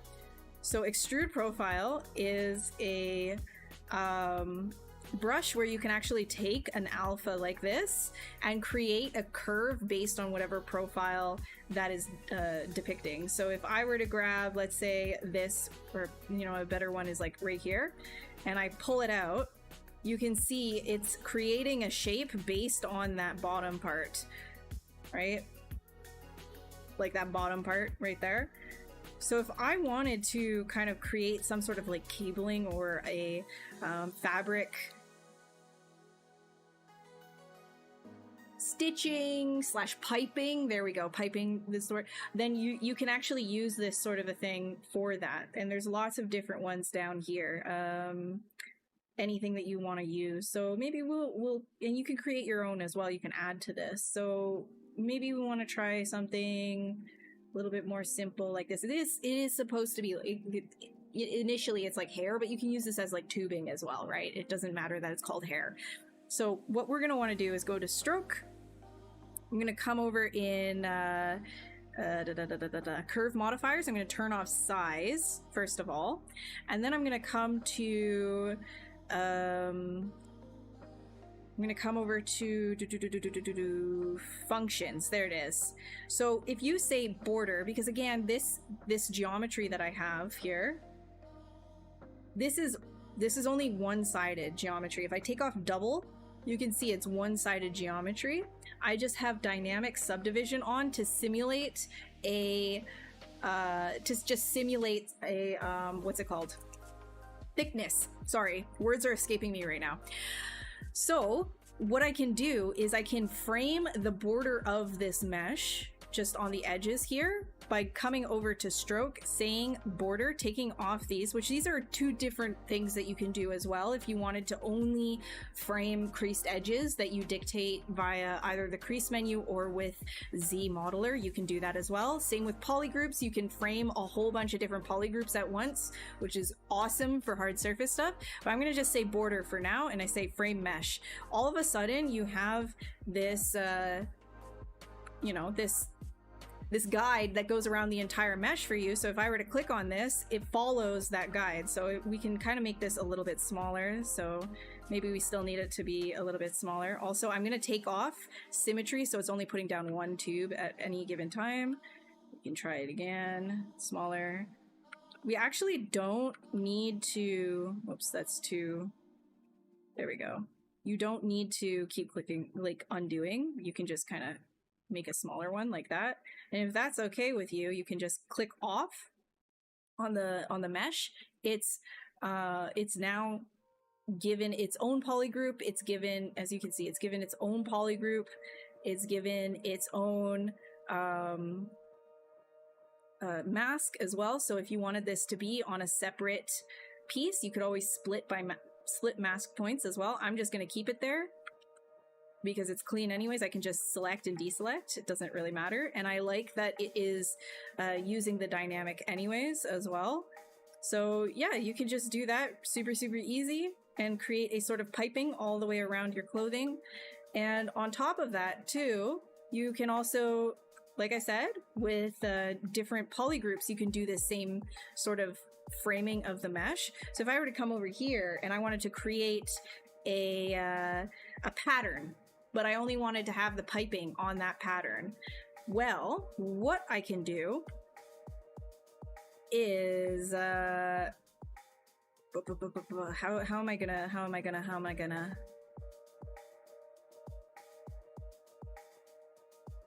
yeah, okay. So here's an example. So you can do ZModeler, hover over top of a point or a polygon, say polygroup. You say single poly, you can do rows, you can do whatever you want, and you can start to kind of create, you know, your own polygroup. Let's say this is what you wanted to do, or you can also do a sort of like cutout as well, and it creates a you know what, let me just try to show you that really quick. Down here we can come over,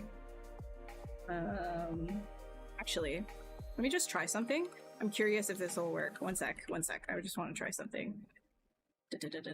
outside of teaching mode, now we're in experimental. So if I wanted to do, because I don't do this type of thing often, usually I just do a strict thing. But let's say I wanted to do that, and then come on down to edge loop, and then we could do edge loop mask border. Yes, okay, so it works. So let's say even on a lower resolution mesh, you wanted to create some kind of like a pattern and have that new border created for you, new polygroup that's actually smooth instead of doing pixel by pixel with ZModeler. You can do it that way too. So let's just do something, maybe, I don't know, let's create some kind of like a star pattern or something like that.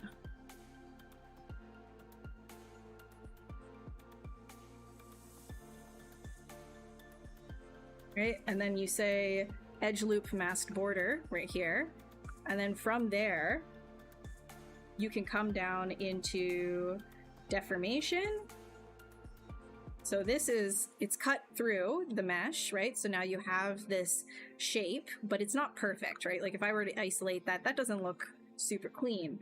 However, you can say polish by groups, and you can even isolate this area so it doesn't polish everything. We could just like come through here. There's also a smooth by groups, I'll show you in a second. So you can say polish by groups right here. Right? And then you can come through in stroke, polygroups, frame mesh, like that. And then the same thing, like I said before, or like I showed before anyways, you can frame it and put down without the X on, maybe a little bit smaller. A little bit smaller. Like that. Oops. Let me just click off. Nope. Click off. Or, okay, if your click off is not working, sometimes this happens as well. You can come into curve functions to just say delete the curve. And I'm going to actually like split that one off as well.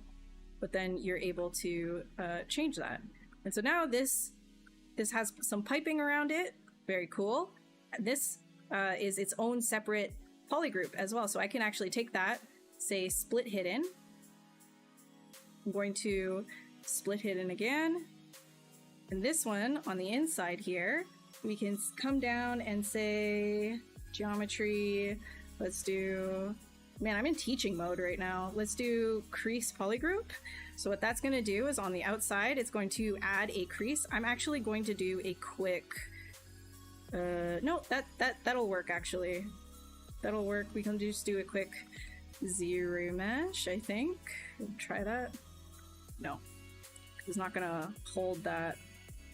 Adapt at a little bit higher resolution. Might have to adjust that a little bit. Oh, maybe because I didn't have. Yeah, that's fine. Right? Nope. We can just leave it like that for now, anyways. And if you wanted to, you can retop, or you can keep playing with the remesher. But anyways, what I wanted to show is down in dynamic, we can actually put a micro poly on, and let's do something like this on the inside. Let's do no thickness. Maybe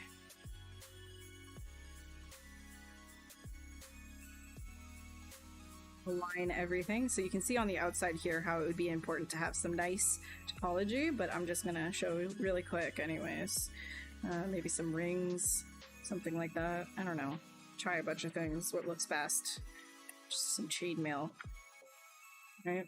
And then here, we can also put a micro poly on, something that is like a cloth or a fabric. Like so, and you can actually take the thickness off and have it as just one-sided geometry as well. So you can do that and always align it so that everything is facing the same direction. We can try maybe Scales would be, nah, that's too like a weave. You can just like try a whole bunch of stuff anyways. Yarn maybe. And then these smooth sub-Ds right here is like how much it's being divided by. So every single one of these polygons underneath, which the topology it looks like this because the topology isn't like all flowing in one direction. But you can even like rotate it and change the direction as well if you wanted to play with how that ends up looking. The smooth sub-D basically dictates every single polygon being divided a few times. So this at this size, it's because it's taking each individual polygon like this. But if we do a dynamic sub-D, it's breaking that into 4. So that's why you're getting that pattern that looks smaller, right? So you can get actual like fabric and stuff. And the cool thing is this is just simulated. So you can easily just move like big pieces again, and it'll be totally fine because it's basically the low resolution. It's a little bit noisy, but you get the idea, right? Team up on the same project? Yeah, if I had time. Girl, that girl's talented. I don't know. I probably wouldn't do her work justice. I keep coming in here because I don't like this knit. There we go, that's a little cleaner. And then this guy right here. So this one kind of bugs me too. We could do something like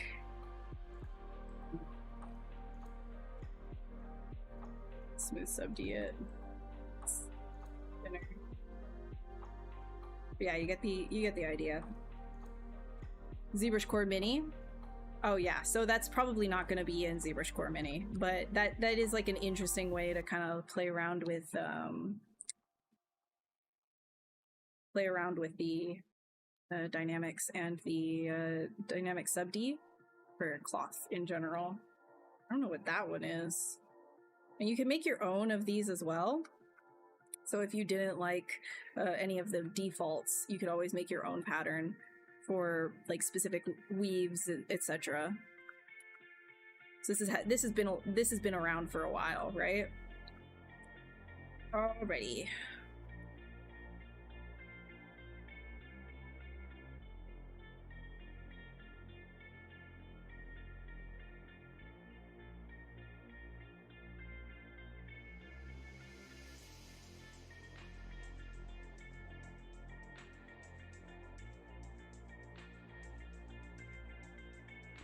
Beautiful voice. Thanks. Glad somebody likes my nasally voice.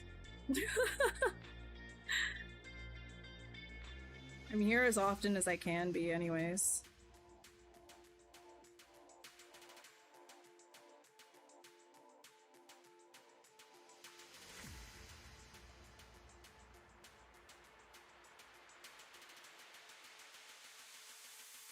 You have to go. I'm sorry if I'm sorry about that.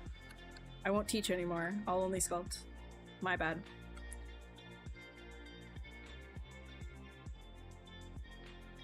No teach, only sculpt.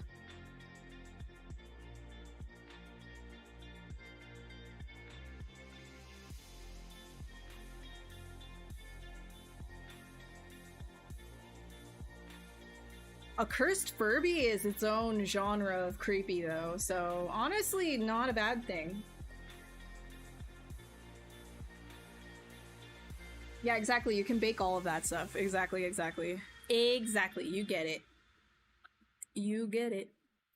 But it needs to, obviously, if you wanted like something clean, you'd have to do like a cleaner topology underneath because like I was showing, it follows the edge flow. So if you had clean topology all the way around, you wouldn't get things like, you know, caught up in the sides like this. It's only looking like this because the topology itself looks kind of jank right there, but I just don't really feel like fixing it right now. So from a distance, totally fine. Also for concept, totally fine. Don't care. Do not care.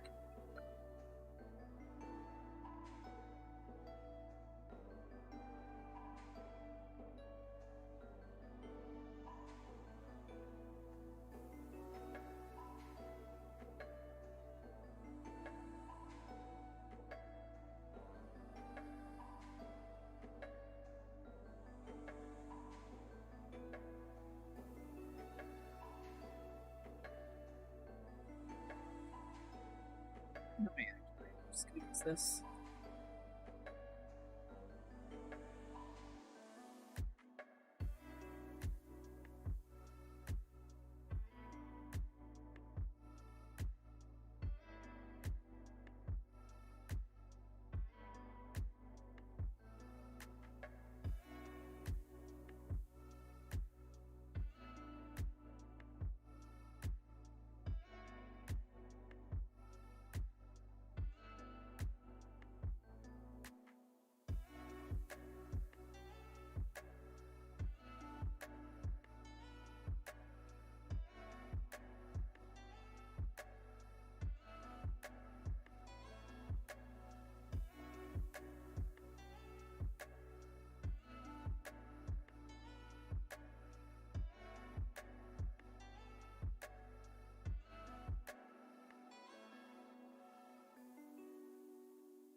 Teaching. I taught. I already taught.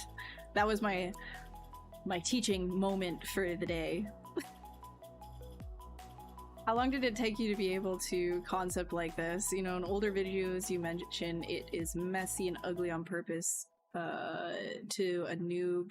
And it's okay. Yeah, no, it's like so you just kind of get better as you keep going. When I first started streaming, you can see there is a contrast to the quality of what I was producing compared to now. I believe anyways, in terms of like just the forms. Like maybe to some people it might have seemed like I was maybe faster before. I'm not sure. I'm not sure what the perception is. However, I can see myself as I've grown since I first started streaming. And it's just because I've done a lot of it. You just keep doing sketches. You just keep playing around with shapes and you start to learn what you like, what is pleasing to your eye, right? So yeah, it looks ugly at first because you're just looking for shapes and you start to work on those shapes more and more and eventually that vision comes out of it. And you kind of just have to trust yourself and the process. You know, you might hear it a lot, like trust the process, but it's very, very true. The more you stick with something, you know, the more it'll show itself in the end.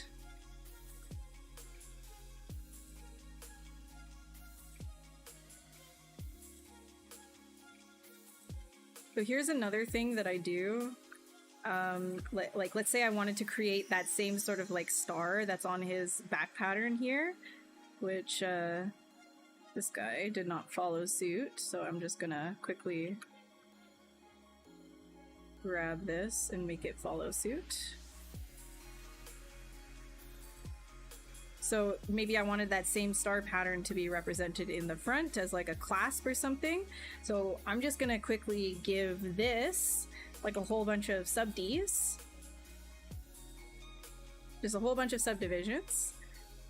And then I can do the exact same thing that I showed you guys before, which is just kind of create that shape.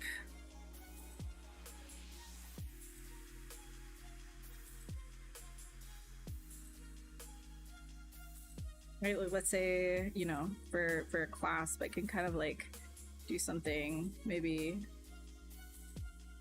a little bit bigger here.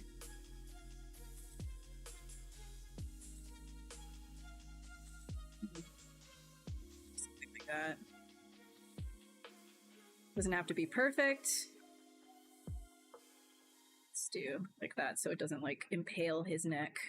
All right, and then you can come down, do the exact same thing that I was talking about before. We're gonna delete lower, and we're gonna come down to, where's edge loop? Edge loop, mask border, and then delete hidden. Right, and then we could just quickly do a Z remesh on this guy, and then you can say half again. Do half again. And that's pretty low, but we can actually, let's see, we could probably just try it one more time. Great. Awesome. So from here, we can come over to dynamic, give it a thickness. Oh boy. Why are we sticking out like that? What is this nonsense? So sometimes you'll have to fix certain things like this. What can we do here? What can we do here? We can go back. I don't want to manually fix that. We can probably work with something like this. This will be fine. I'll just come through and I'll delete some of these.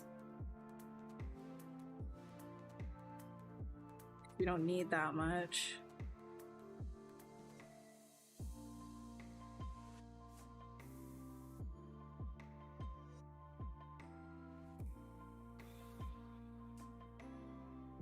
It doesn't have to be perfect geometry either. Like, that isn't a great edge flow, but this is like totally fine for me for what I'm about to do.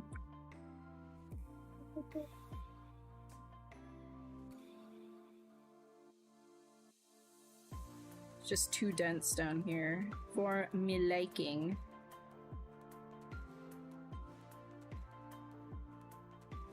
Ah.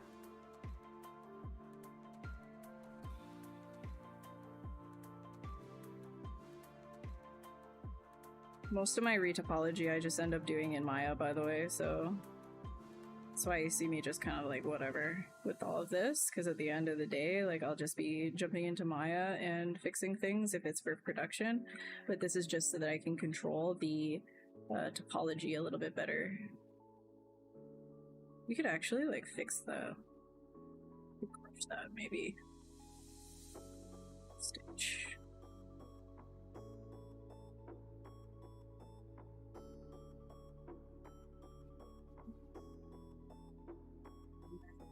Probably delete polygon, insert, stitch. So much better edge looping, and then you can create a poly loop. Let's do a polygroup, poly loop. So loop, and then I will do one single poly as well. Yep. Okay, and then we'll do this one down here too. And then we can actually create this to be its own loop as well. That'll probably be easier. Here, now it's a loop. Same with over here, we can make this a loop. Hey. Hey. Come on. Oi. Oi. There we go. This is why I prefer to retopologize at this moment inside of Maya. Because it's like, it's kind of iffy. Not my favorite. Not my favorite. Ugh, ugh, ugh, ugh. And then that's a loop up there. Okay. So, let's like lower this resolution just a little bit again. We can get rid of not this one, but this inner one, I think. Yep. And then here we can get rid of that one. Easy. This one. Yep. Yep. Yep. Yep. Yep. Yep. Yep. Nice. Ah! I don't like that. Whatever. It's fine. It's fine. Yeah, we can keep it like that. Okay. And then if you say dynamic, put on a thickness. Thickness. Then let's do post sub D, and you can actually change the segmenting just a wee bit. Actually, no, we're not going to do that. We're just going to keep it as post sub D like this. And now we can kind of position it where we want to have it. Say the size, something like that. I'm going to take this off and I'm going to start sliding these around. So you can create a piping area. This is what I like to do as well sometimes. Just take this, say slide, brush radius, that's fine. Right. And do a mask, just so I don't move the entirety of the edge here, and just start sliding these around.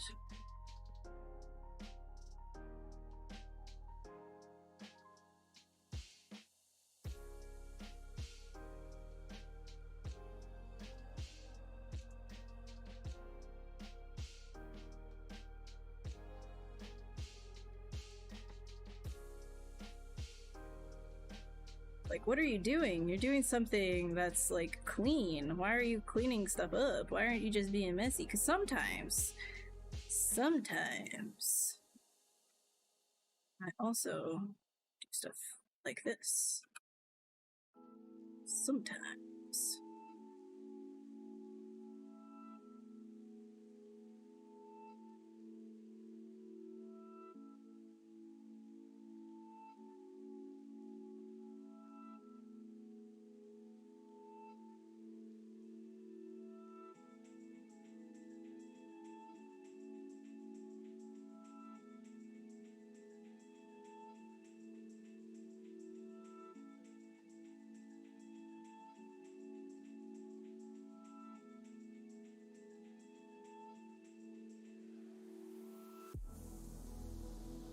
Doesn't really matter. Just space it out. It doesn't really matter to space it out. Okay. So that. Then we're gonna do a dynamic. We're gonna put a crease.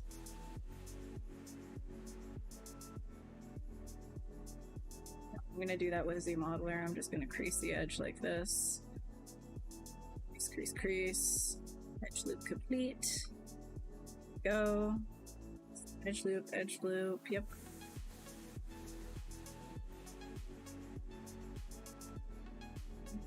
We're gonna put that back. Right. Now I'm gonna thicken it. Thickest. Thickest.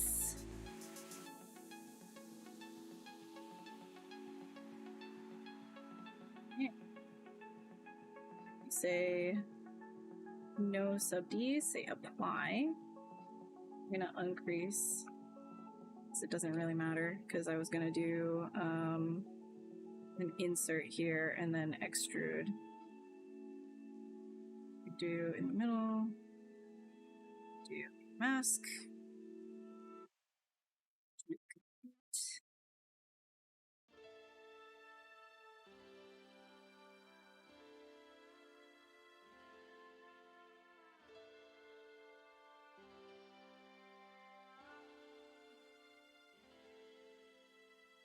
do an insert. So, actually, it might be nice to give this a bevel as well. So I'm going to do bevel on that one.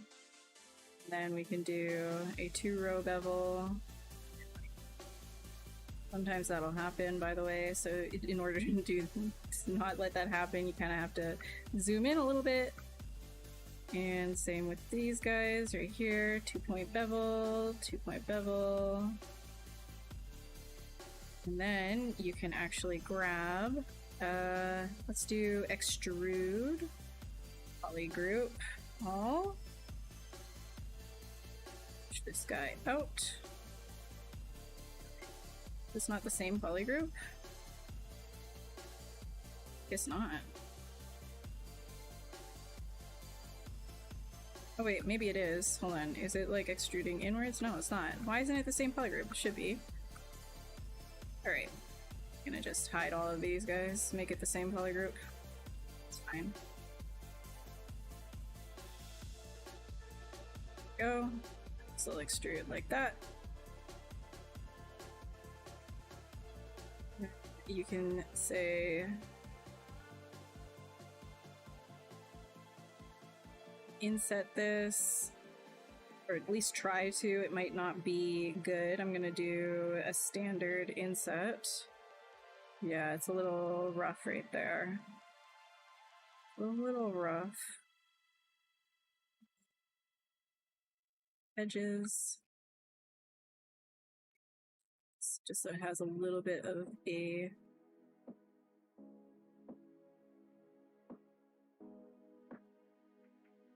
insert just to support them. And then if we put dynamic on again, oh, we've got like this little star, right? And it's low res, so I can start duplicating it around and having fun with it too. So if I wanted to start doing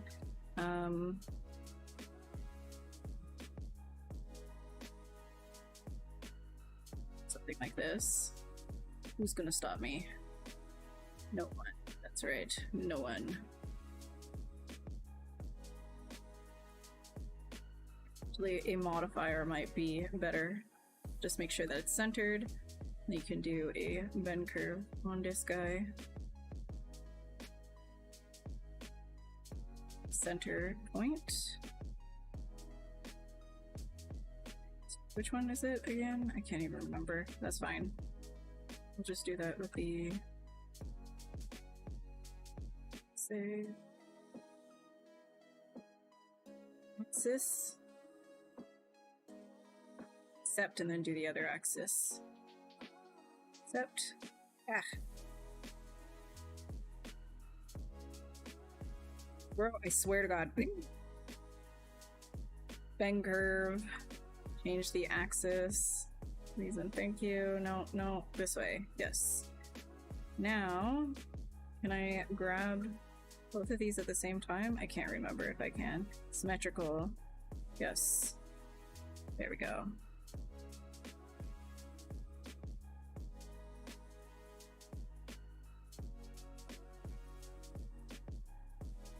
Say accept. Pull it out just a bit more. And because it's low res, we could start pushing these around. Hopefully fine and normal. No midstream break. Oh yeah, I'm definitely gonna take a break. Thank you for reminding me. I just wanted to show this. Teaching. There you go. Cool beans. Then we can turn that into like a clasp, right? And it's low res and stuff. Alright, so I'm gonna take a quick break. Hopefully you learned something with ZModeler there. Just for like little bits and bobs that you can use it for, right? I'm just gonna take a quick break, go to the bathroom, and then I'll come back and actually like sculpt. Instead of mumbling to myself. Wow, it's a rare occasion that we're actually able to fit this whole guy on the screen. Usually we can't. I'm gonna take a quick break and I'll be right back, okay? Okay? Okay, okay?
Alright.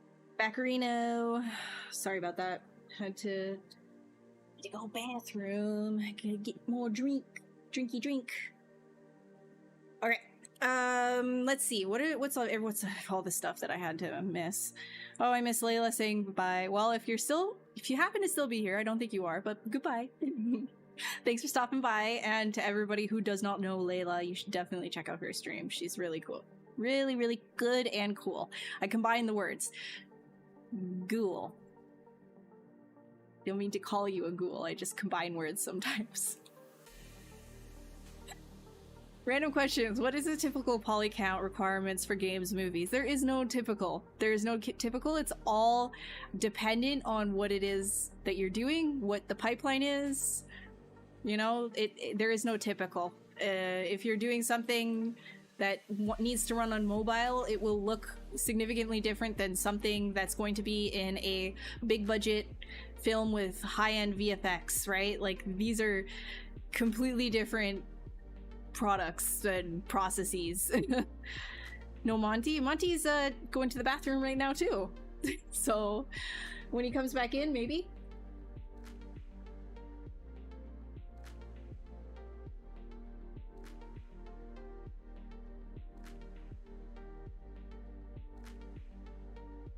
How you doing, Leonard? How do be it? How do be it going? Actually, I could merge that guy down too. Let's just merge these. Yeah. We just have that like that. Then this guy, we can just dynamesh. Lower the resolution a bit. Yeah, there we go. It'll be fine.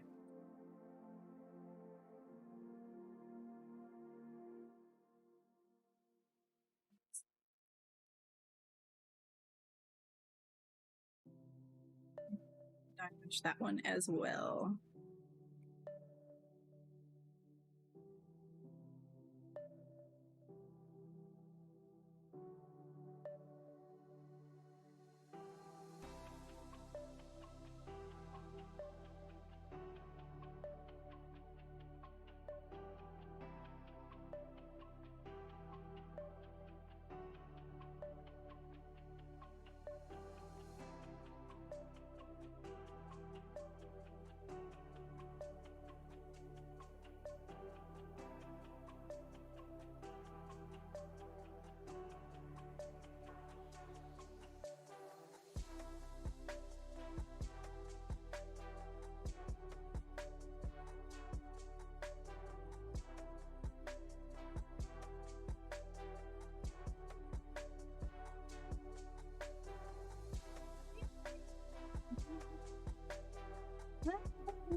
Monty wants to say hi.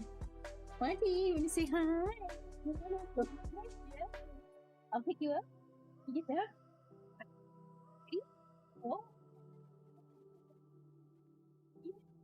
Hey, boy.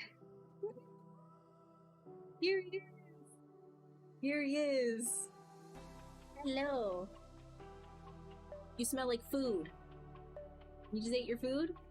You ate your food earlier. Yeah. Oh, he wants the hugs. He wants the hugs.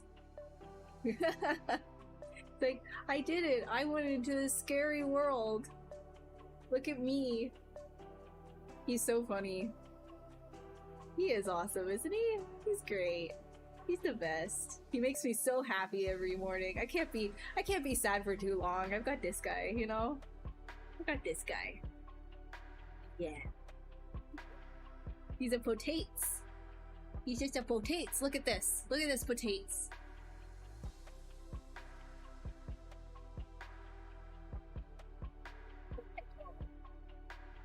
Mr. Potato.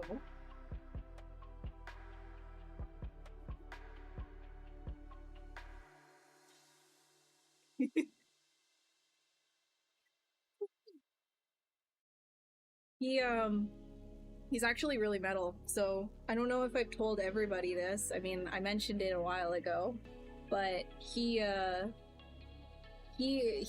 a cancer under his tongue, which sucked obviously.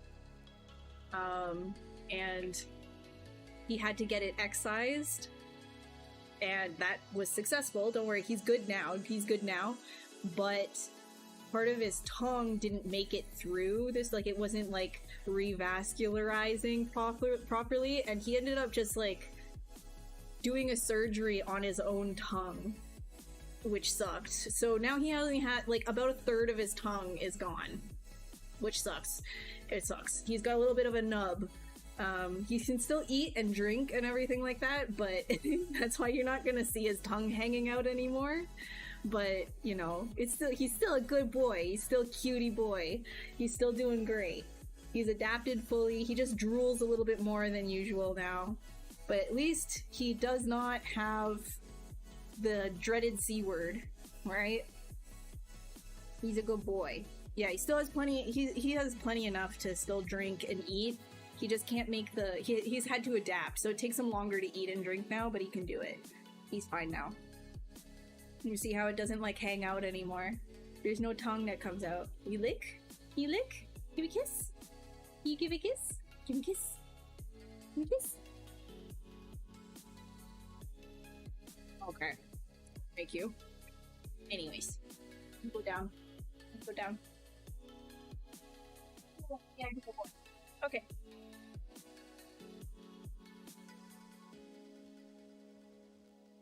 Yeah, he doesn't have a third of his tongue. Like the front part, not to get too graphic, but it necrosed because of the excision underneath his tongue to get rid of the tumor, the mass. And so, because it had to be really aggressive, so the front part of his tongue slowly necrosed. It did not do well after that surgery, and he ended up just chomping it off himself, which I stayed up late I was staying up all night for multiple nights trying to make sure that he didn't do it so that the surgeon could just like do it themselves as we were waiting for the excision results to come back, because we didn't want to have to do 2 extra surgery if we could just do 1 on top of that. So I was like, don't do something with your tongue right now. It was just kind of like a gnarly, really, really gnarly. I felt so horrible for him that entire time, but then he ended up just like doing it himself at the vets. He was just like, nah, I'm done with this, and then he just bit it off himself. I was like, that's insane. You're insane. So that was traumatizing for all parties involved. Now he only has a third of his tongue, but he's also cancer-free, so that's good.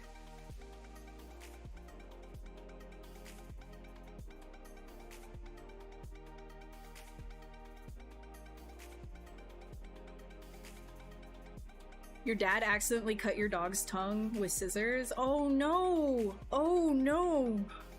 Oh, that's traumatizing for everyone. That poor pups. Oh, that's so bad. Yeah. Oh, that's so bad.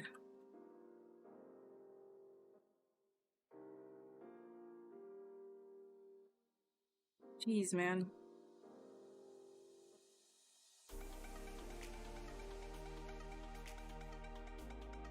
That is so nasty. I'm sure you guys did not feel good about that after. That poor puppy, man.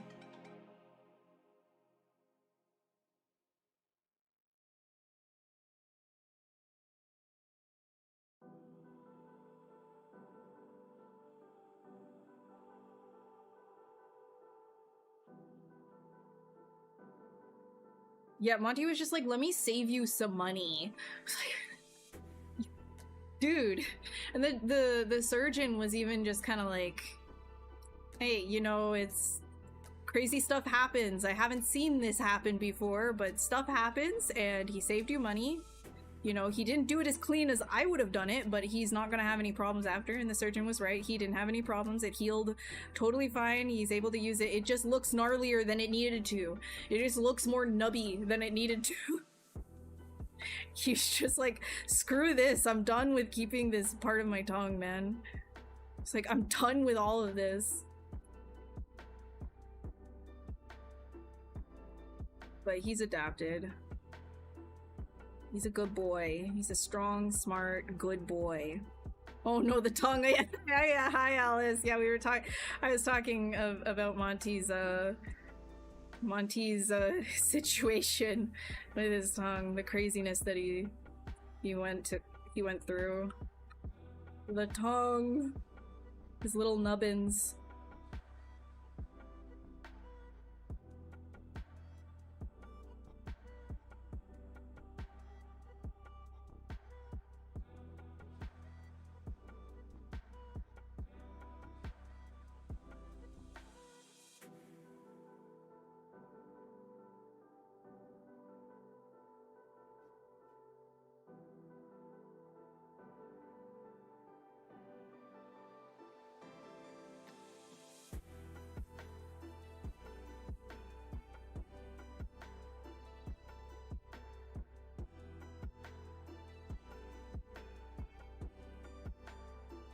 He does. He does still love you. You're still his favorite.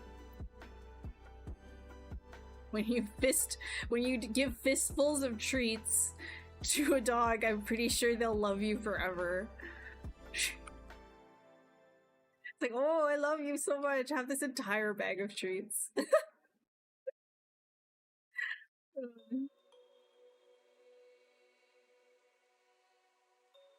Oh man. I'm so sorry, Chris. That's probably a memory you don't want to have anymore. I'm sorry. That's gnarly, man. That's gnarly.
I am sculpting you more boyfriends.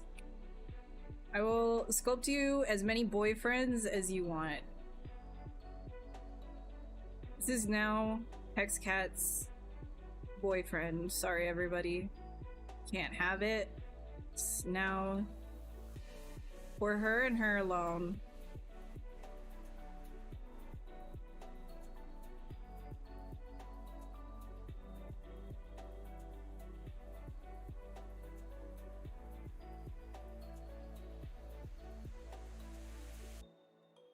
I don't know, you tell me, you're the one dating it.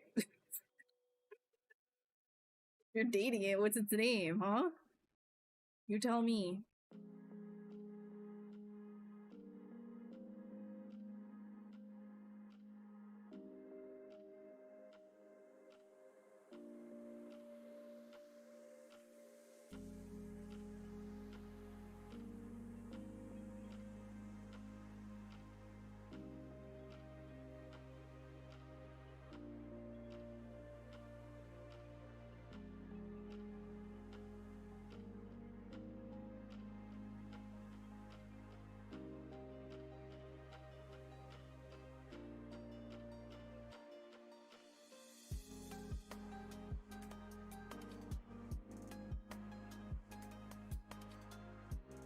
Alberto, but with an Italian accent. I'm not gonna try that.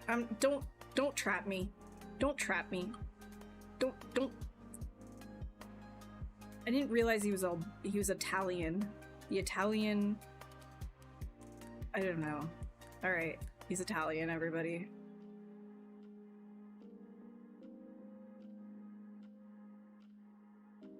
I'm gonna try to say his name the way that you intend. Look, I'm making a little tiny booty for him. Just a little tiny booty. like a very like demure booty.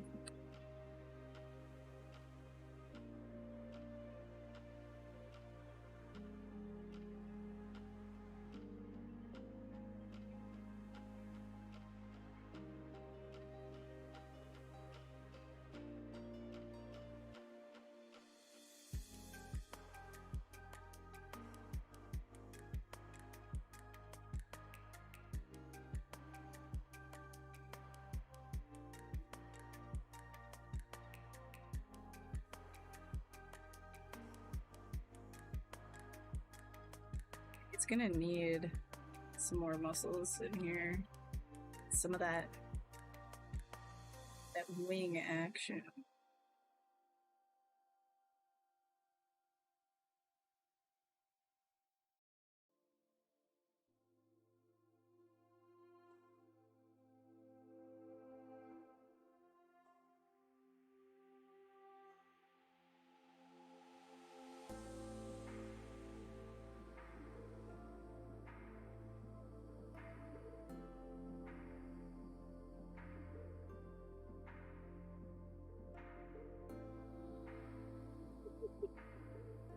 Look at that cute little booty. Can't see it. It's hidden. How can you sculpt this without reference, and how do you know what to do next? So it's a matter of just a lot of practice and focusing on shape dynamics, or I'm sorry, not shape, on shapes, forms, and overall silhouette. So if you practice enough anatomy, then you kind of know a general sense of where everything is going, and then you can just practice, you know, working off of your imagination by sculpting shapes and then applying your knowledge to those shapes. That's sort of it. And so how do I know what to do next? Well, if I start seeing a shape that looks a certain way, like all of this was melted, like I wanted to put kneecaps in, and I made it kind of like, I pulled it down and it ended up looking kind of melted, so I'm kind of going with that as like an aesthetic, right? And so I'm just kind of following these general sketch lines that I've made at first to direct where I'm going sketch-wise in the future. It's not really like I'm a pre-planned creature or anything like that. It's just allowing myself to be free and fun with shapes. It's not like out of the gate I'm thinking this is the type of creature I want to make, and so then going down a very specific path, but rather allowing the shapes to drive everything, if that makes sense.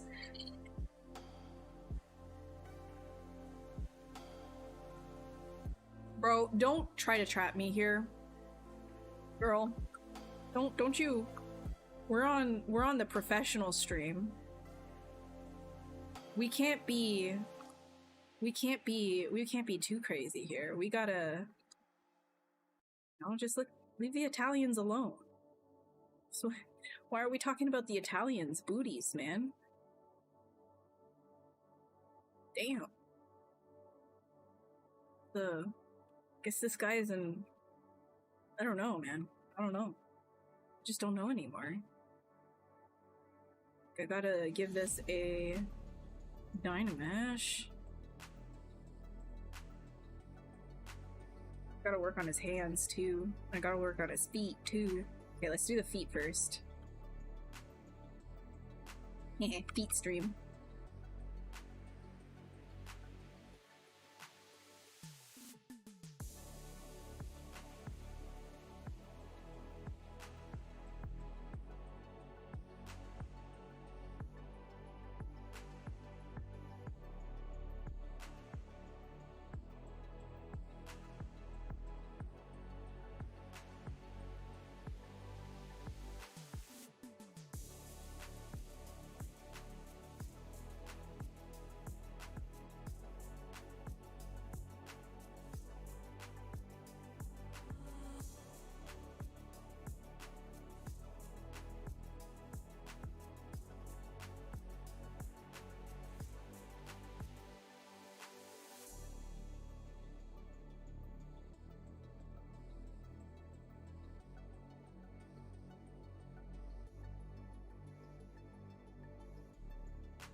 Oh my lord. Can't be thirsty. No, you can't. Chill. No, no, stop thirsting over the weird alien thing that I'm making. It's not even hot. It doesn't even have the hotness.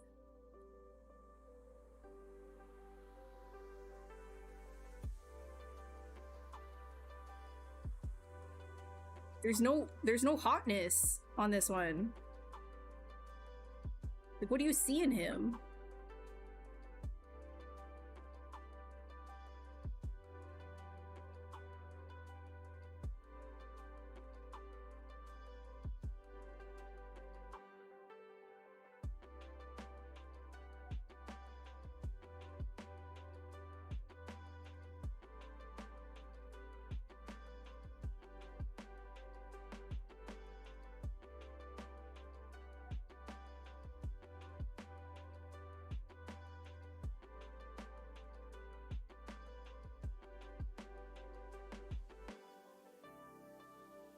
Oh my lord. Okay. You can call him whatever you want, and he can be from whatever country you want. How's that? How's that? Or it could be from Oz, sure. Whatever you guys want. I don't know why do you think it's hot? Why? Is it because of the feet? It's because of the feet. It's because of the feet? It's because of the toes? Oh, you guys are freaks. Okay. I get it. No, it's cool. That's cool. That's cool.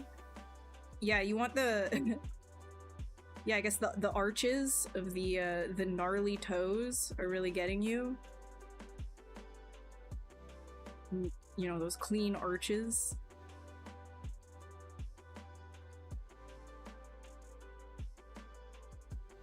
This is making me think of that cursed Sonic image.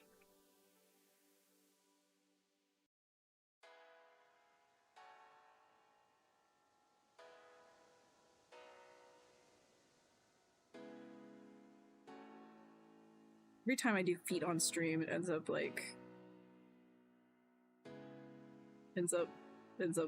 a nightmare.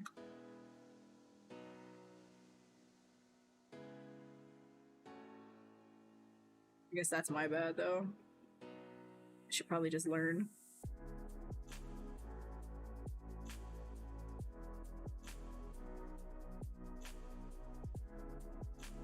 Learn not to. My mistake. And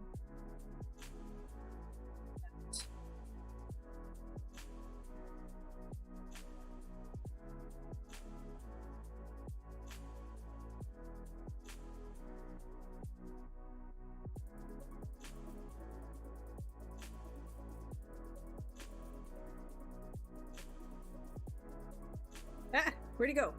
Frame.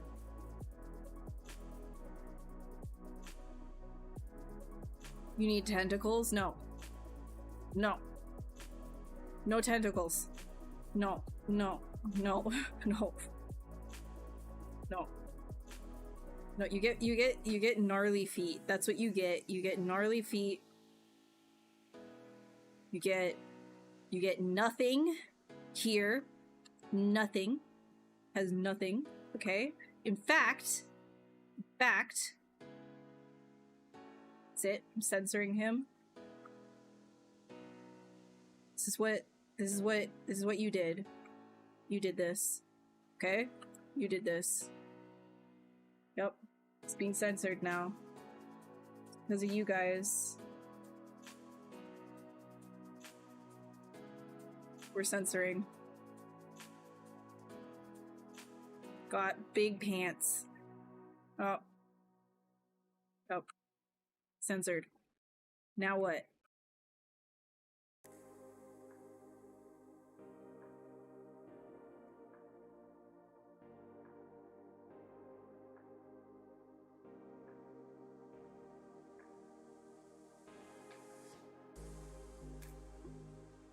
Yeah. Yeah, you can't do anything about it now. That's it.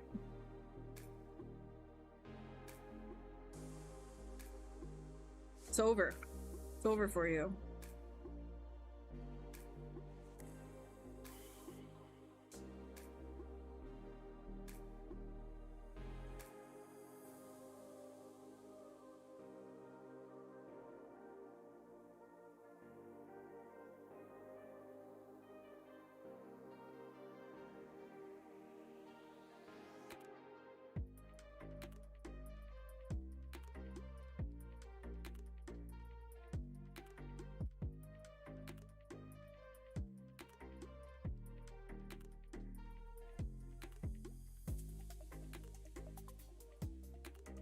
No, I'm leaving the panties.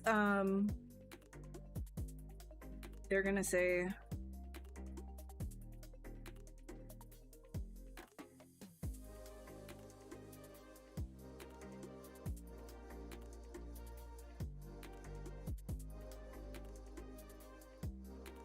Okay.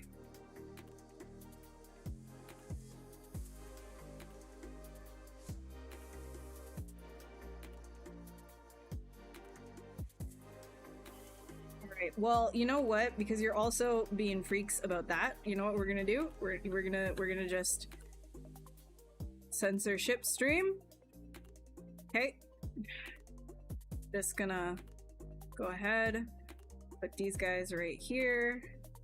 Just gonna do a quick... Yeah, you can't see anything. Nope. Censored, censored, censored. No, no horny. That's not happening here. Calm down. Calm down. Calm down. Not happening. Zero horny.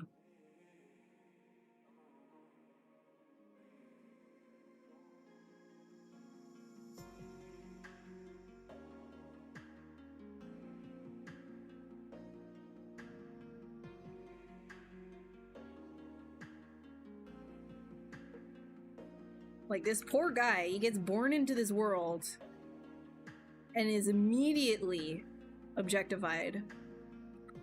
Like, it's rude. Why don't you just see him for the alien that he is, you know? You just see him for his, like, gnarly feet.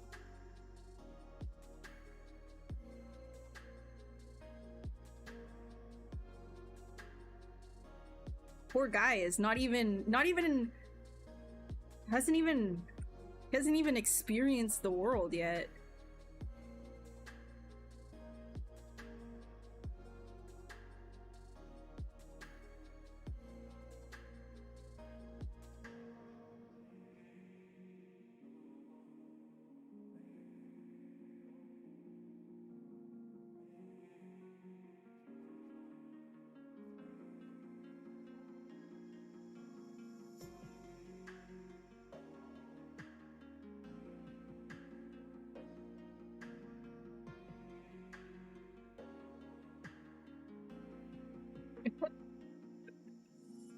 Hey Ron, how are you?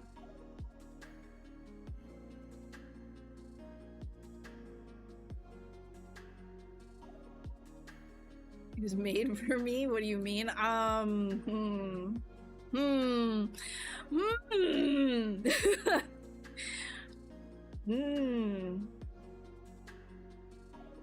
Was he though? Was he made for you? I guess I did say that I'm making you boyfriends. I guess that is my fault. I guess I was the problem all along. I can see that now. And you know what? I need to do my YouTube apology about it. I need to do my YouTube apology.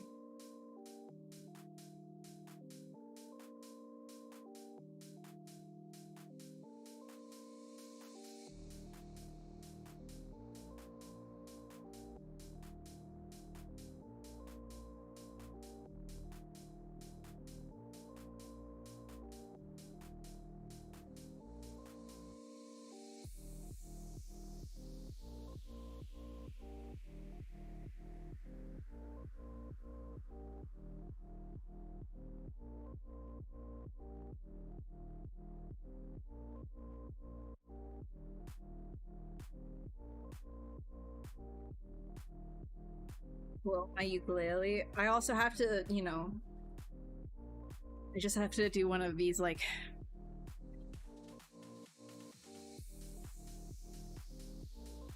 So... Big sigh. Big apology sigh. Wow, that made me lightheaded. That was too much air all at once.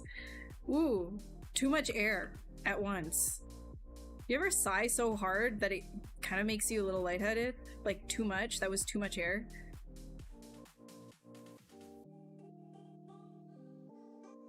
That was too much air. Stop breathing.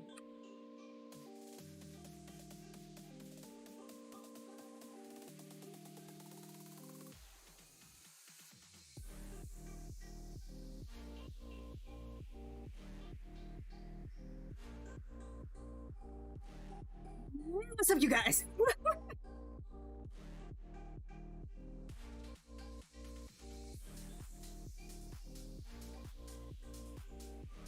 Oh. Hey, what's up, you guys? So I messed up. Oh my god. I need to eat after this. Oh my god. Like, I'm getting dizzy because I didn't eat enough.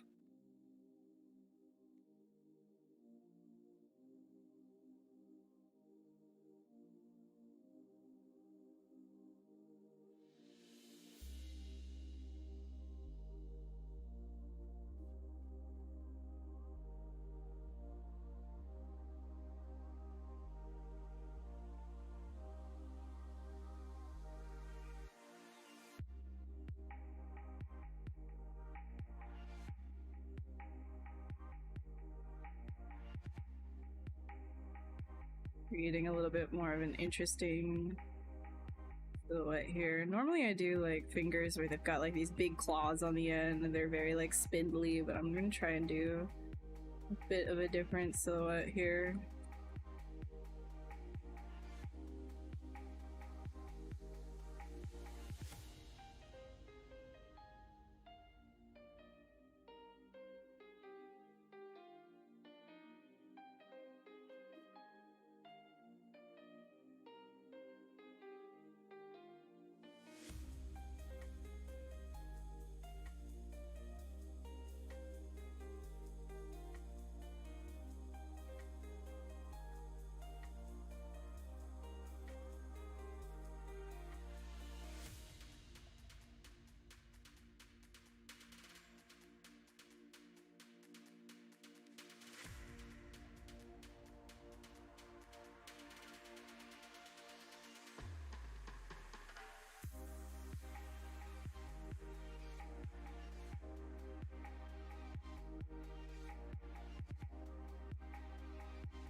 Like, I like this idea of like the skin kind of like hanging up over top of it, right? And then it's sort of like mushy on the inside. It's almost like you can kind of see what I'm getting at here, which is why I'm following this this line a little bit closer, and I keep reinforcing it because I'm trying to like create some kind of like a shell type structure.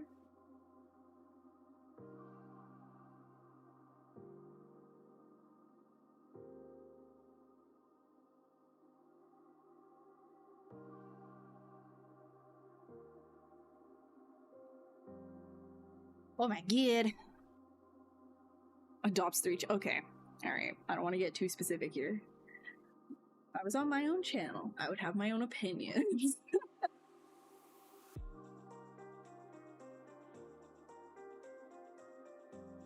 Why an Italian alien? Like, I don't understand. Where's the Italian coming from? Why are we Italian? Why is the alien Italian? Is he like why? Like, is it because of his, like, does he give off Italian? I'm trying to understand. Italian. Where's the Italian coming from? Were you just like hungry for Italian? Is that, ooh, actually, oh my god, wait. I'm hungry. I could go for Italian. A good spicy pasta. God damn it.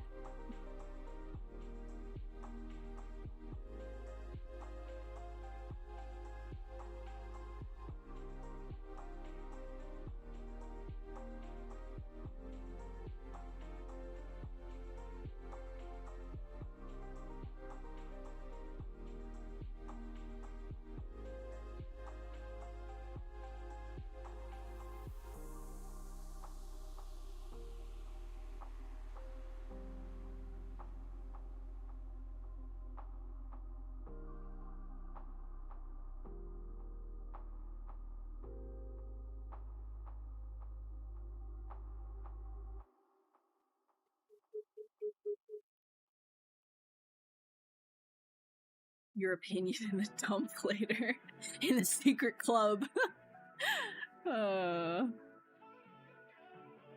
In the secret club, in her like quiet little clubhouse.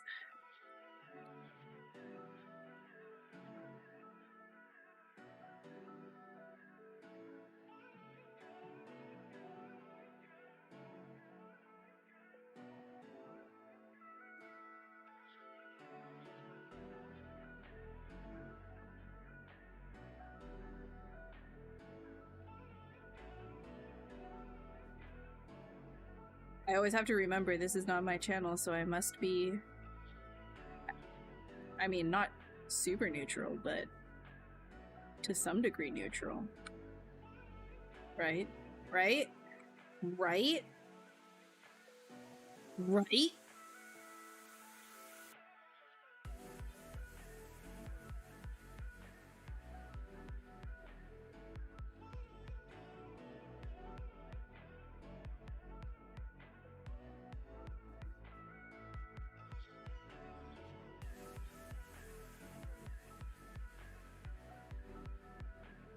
I think sculpting hands and arms are some of my favorite things to do.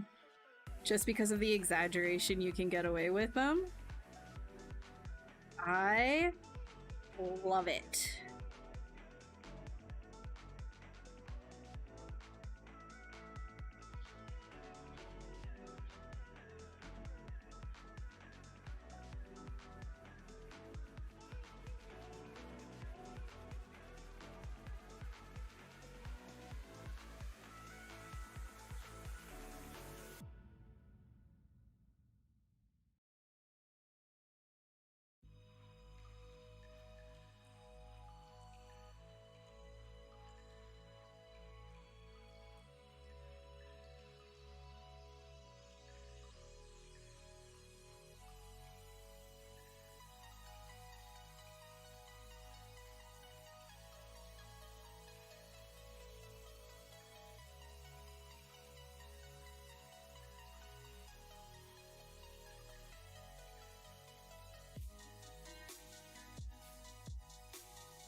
Grab.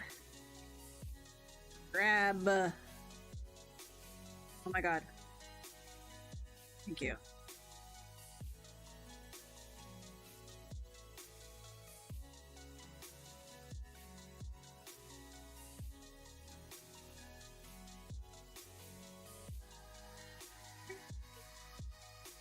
Gecko hands. Yeah, it's got the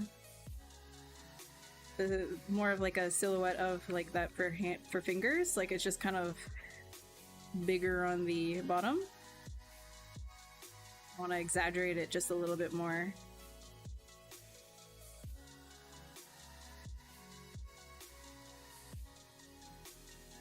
Making pasta, yeah. Freaking love pasta, dude. Sincere question, not meaning. I find sometimes your sculpts lack thickness in, if that makes sense, and the geo wraps or warps and stuff because it's been stretched too thin. Is there a way to fix that? No, you're not just bad. So I don't know if you're ever using like clay buildup or something like that, but there is a back face masking that you can do on any of your brushes that you're using. So if you're starting to like get issues where, let's say, and this is for everybody watching, right? If I were to bring in a plane here, this is single-sided geometry, so maybe not a good idea. Let me bring in a box like this. I'll show you. So, like, let's say you had a piece of geometry right here. You know, it was this thin and you wanted to sculpt on one side, but you didn't want to sculpt on the other. If I have no back face masking on and I try doing like clay buildup here, you can start getting this problem. This is probably what you're talking about, right? Like where it just starts like mashing itself. So what you want to do is come over to brush, scroll all the way to auto masking, in here, I'm sorry, just to make sure that you can see, auto masking inside of the brush palette, and then scroll to the top right here, backface mask. So that's what I have on my UI over here, and if you have that on, now you can sculpt as much on whatever side, and then you don't have like that problem anymore.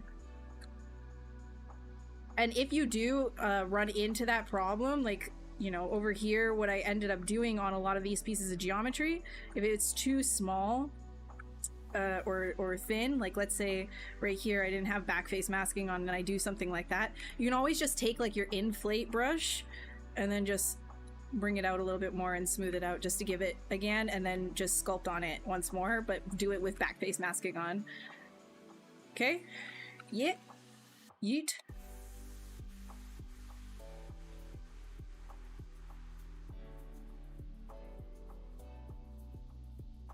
I love Snake Hook. Yeah, it's great. It Snake Hook with AccuCurve allows you to hit like these really nice points on things, right? So if you pull something out, it gives you a point, where if you don't have AccuCurve on, you can keep pulling in whatever direction you want, like infinity. If you end up using just the move brush, it's limited. I can only go that far, right? AccuCurve still works nicely though, so if you wanted little points, you can still use that with move brush.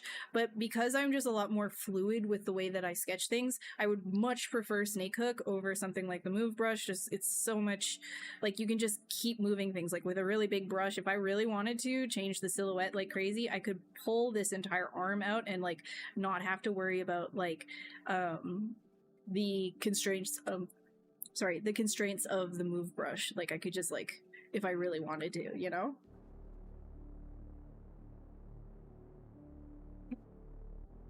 No problem. I'ma help whenever you want. Whenever you want, just ask and I'll be there.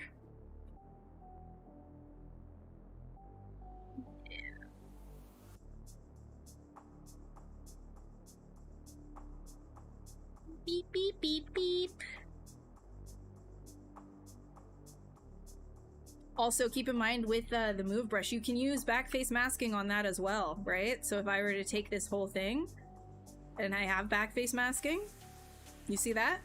It creates a different effect because it's literally masking the back of that geometry. So if you wanted to start like moving things around with the Snake Hook or the move brush and backface masking, you can also do that, right? Like you could, it's just giving you an automatic mask based on whatever part of that geometry you're pushing and pulling at that time. So right here, actually, I'm just gonna pull this out some more. It kind of helps the silhouette, I think.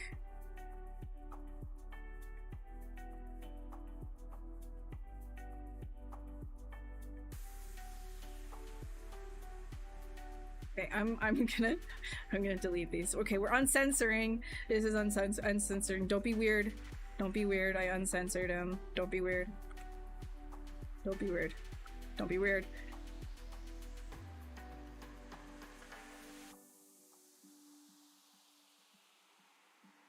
My art station? Oh, thank you, 3D. Thank you. Appreciate it. I appreciate that.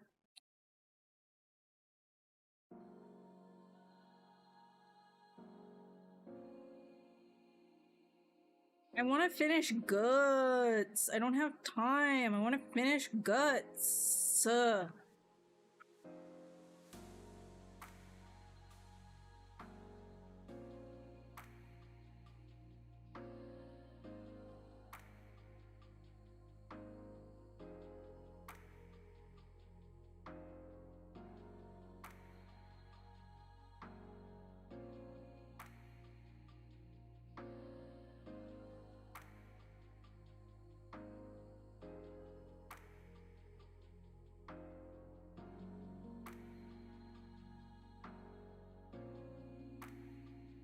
Like, I'm not gonna do fan art on this stream, right? So that's out of the question. But I want to finish Guts.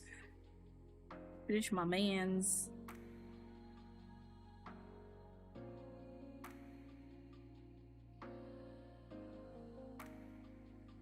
Here, you know, okay, don't be weird about this guy. Here, I'll I'll shamelessly bring Guts up again, and then you can be like, you can be weird about Guts instead. You want to be weird about somebody? Be weird about Guts. Okay, here. Where did I save him? Oh. Here.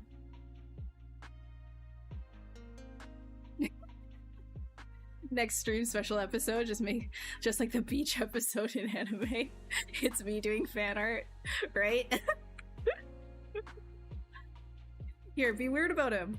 Be weird about this guy, okay? You can be weird. You can be weird about this man's, okay? Be weird about him and his really messed up dog. Here. Man, I should take that off. That just...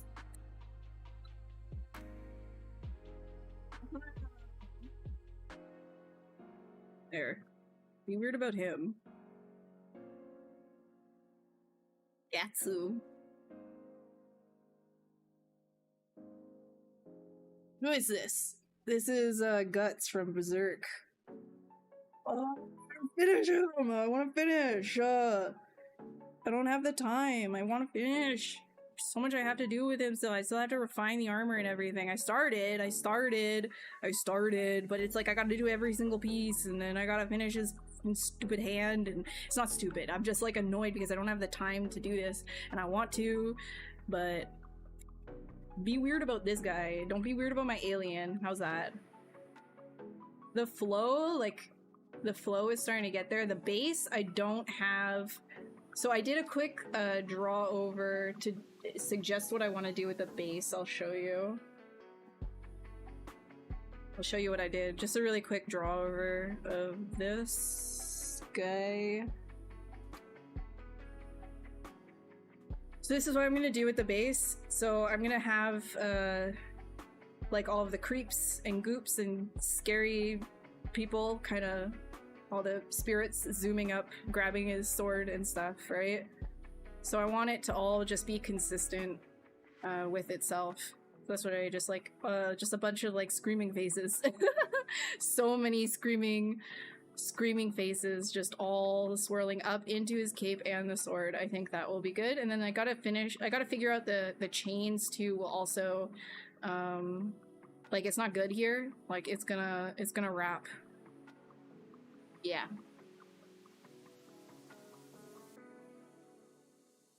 Snake hooking, baby. Yeah, so that's what this guy is gonna be. Here, you can be here. One real quick. There you go. Be weird. Be weird. There. Okay. Good. And now you can. Now we come back to this guy, and you're like, I'm not gonna be weird about him, right? You're not gonna be weird about this one now. You're like, okay. Perspective changed. We got, we have a better baseline.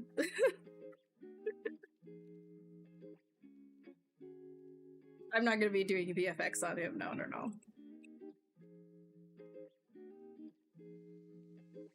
Yeah, I just quickly do it in Photoshop. Exactly. You can just like set your thing up here, right? So if I wanted to do a draw over of this guy, you can just kind of put him here, and you can go Shift S, and you can move him around, right? So you can get a different angle. Shift S, do a different angle like this, and then you could do a document and say export, find your location, and then crop it, and just use it like that. So you don't even need to use like a clipping tool or anything. You could just do it inside of ZBrush. Control N to clear your canvas.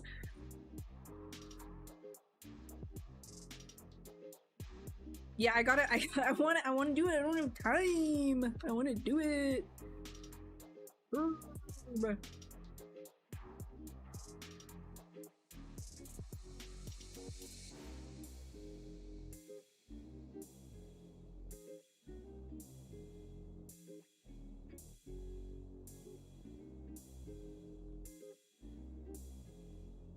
There is actually quite a bit left to do on him, though. Like, I've got to figure out the base. Got to do all of those faces. I got to refine the armor, which is like a lot of detailing and a lot of damage passes. I got to high-res the cape, I gotta finish the hair pass on the dog. I gotta reintegrate like the chains and make sure everything is like flowing from all angles, just cuz. And then I gotta actually do a render and a final illustration of it. So it's like a good like week to 2 weeks of solid work left on that guy, and I'm like, where am I fitting it? Where am I fitting it in? I want to so bad.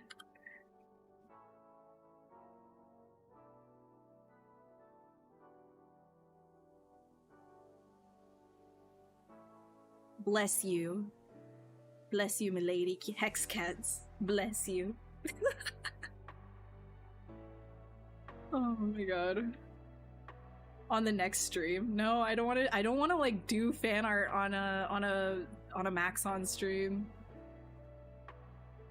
First time you see me doing a stylized human model. Oh yeah, it's definitely human. It's definitely human. Or do you mean like guts? Yeah.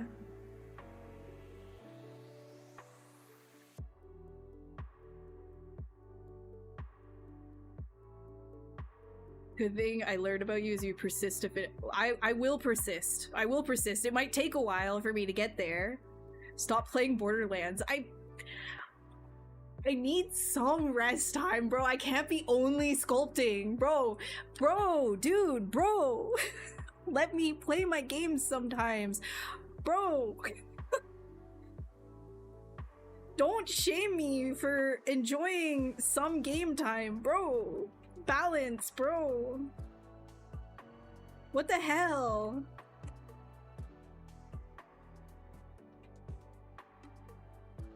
Oh my god. I can't go back to my own channel yet. I'm scared. I'm scared to go back to my own channel. If I go back to my own channel, everything that I make, people are just gonna be like lusting over. It's just gonna turn into a weird like creature lusty stream. It's like, hi, welcome back you guys. Hey, what's up you guys? Today I'm sculpting more boyfriends.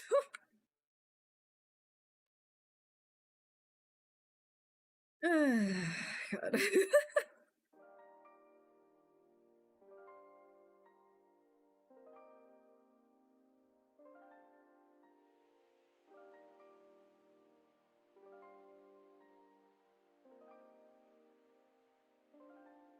Like,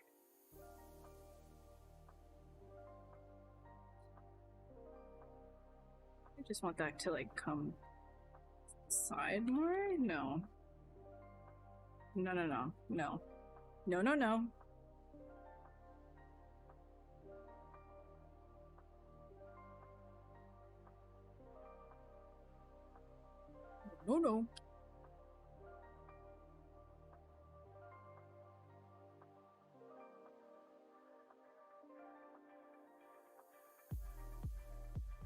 Nah.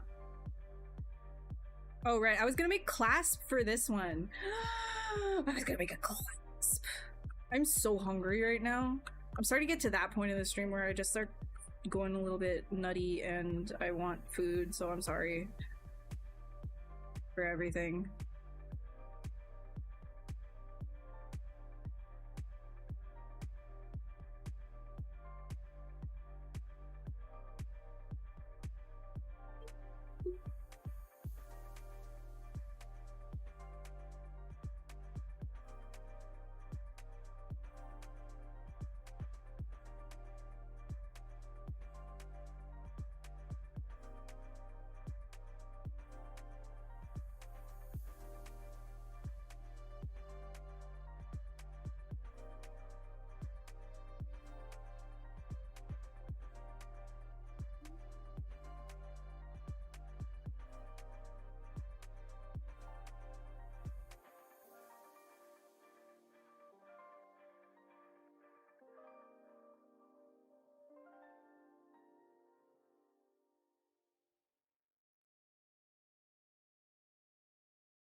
Have I heard of Monster? Oh, we're going here. Yeah.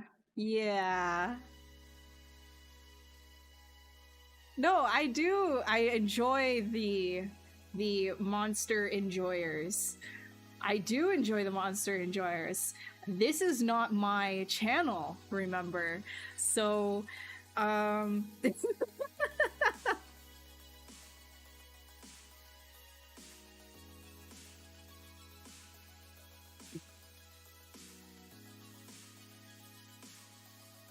be sure to like and subscribe, Rollos. Yeah. Okay. Not like I was ever one of the monster enjoyers. No, I never was a monster enjoyer myself. That was never me. I do normal things. It's not like I hide phallic shapes in most of the creatures that I do or anything like that. That would be weird. That would be so weird. That would be odd, right? That would be super weird and odd.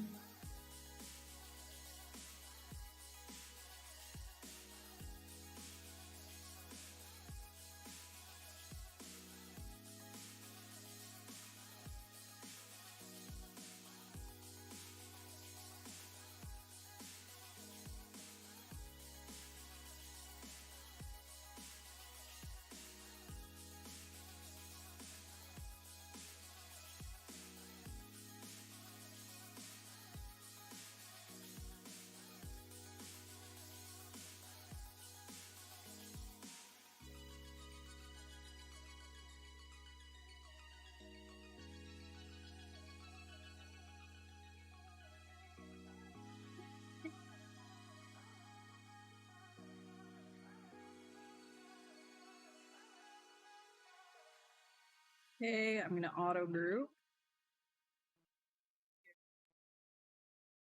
Go.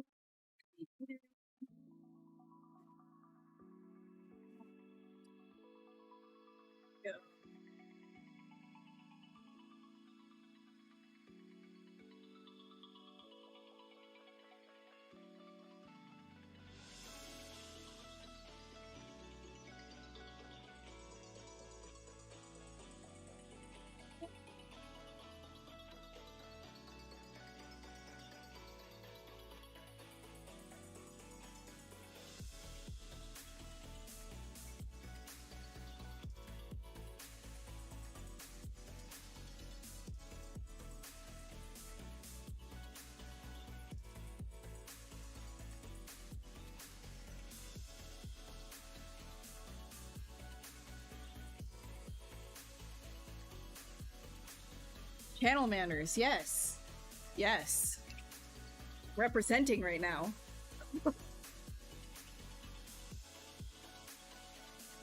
When they'll see Monster Enjoyer in the chat here and when stream. See, this is, yeah, so we have to, I'm just saying that that is not me, right? Like, that's not, we don't want to create expectations or anything. That would be crazy. That would be crazy.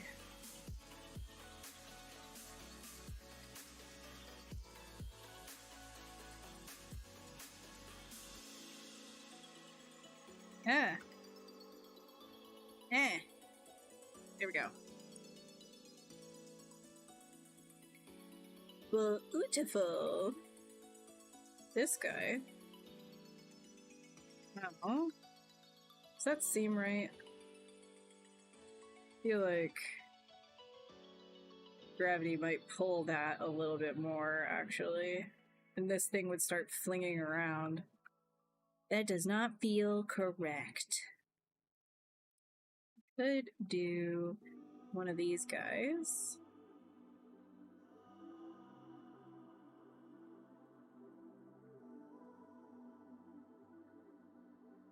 Make a bigger one.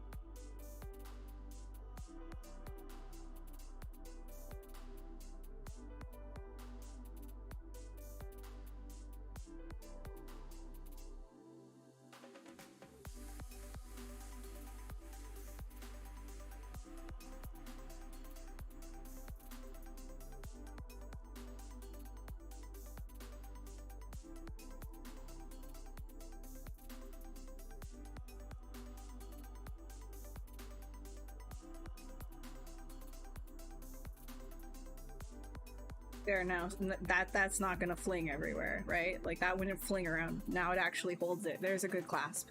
We designed a clasp. The energy, I feel like I'm so low energy this stream, man. I woke up with like barely any sleep last night, so I apologize for my lack of being able to give you words and correct full sentences.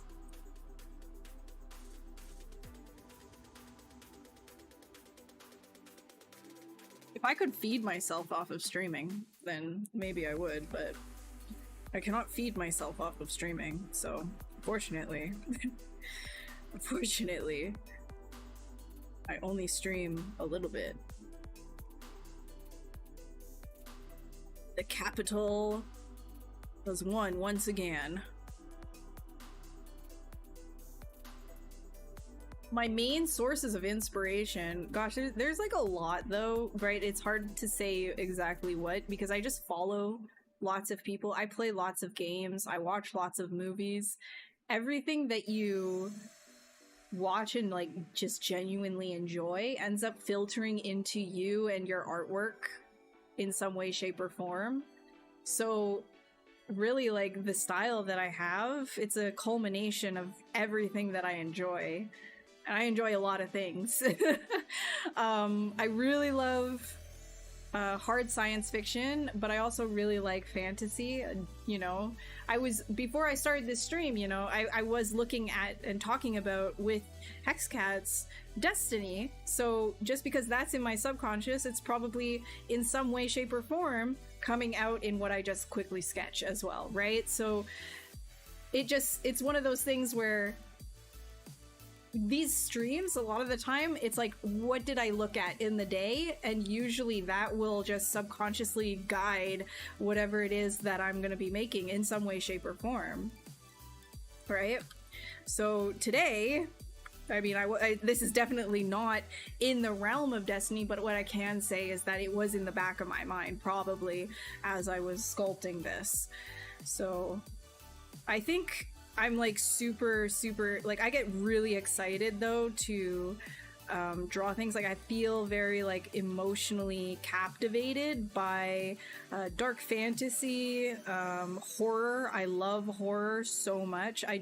I'm not like, I don't do tons of like super gory pieces, but surreal, like cosmic horror and things of that nature, existential, things that just don't quite make sense, abstraction.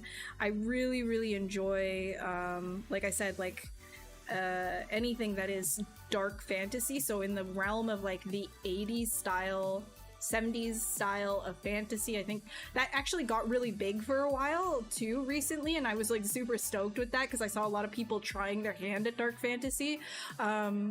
But you can look at, like, you know, even gothic fantasy as well. That's really cool.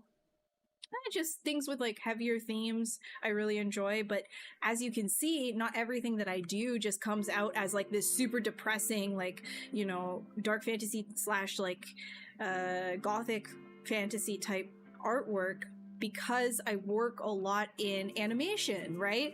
And so because I do animation work, that's also become a lot of who I am as well. So there's sort of this stylized, optimistic tone that I have approached to all of the darker themes that I might approach as well in my artwork. So it's a sort of like a middle ground between those two things. So sometimes things can come out looking a little bit goofy that needs a little bit more love, because I might not have swayed on one end over the other, because these two worlds collide and clash all the time.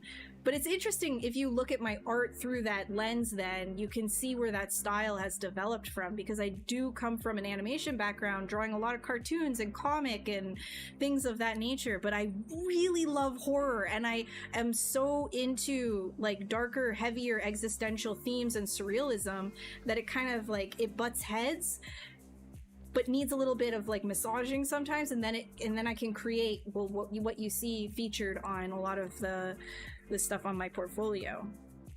So it's interesting. It's interesting to see how our styles develop and where they come from.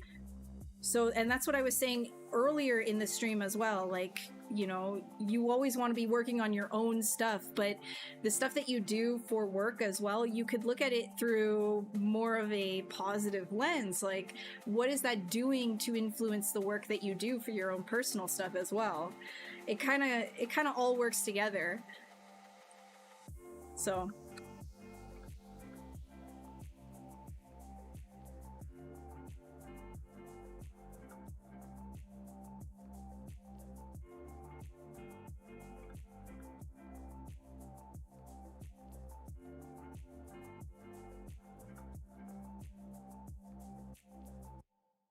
duality.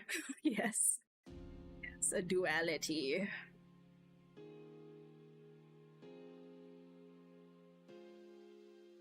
It ends up being like, you know, what do you want to do with your artwork, right? And I don't think, like, as much as I do think about more existential topics and I get stuck in these sort of like ruminating cycles and everything, at the end of the day, I always say, hey, you're still alive, you're still fighting. If you're still fighting, you're still alive, then there's obviously something very optimistic about that. So I would never classify myself or my artwork as completely nihilistic.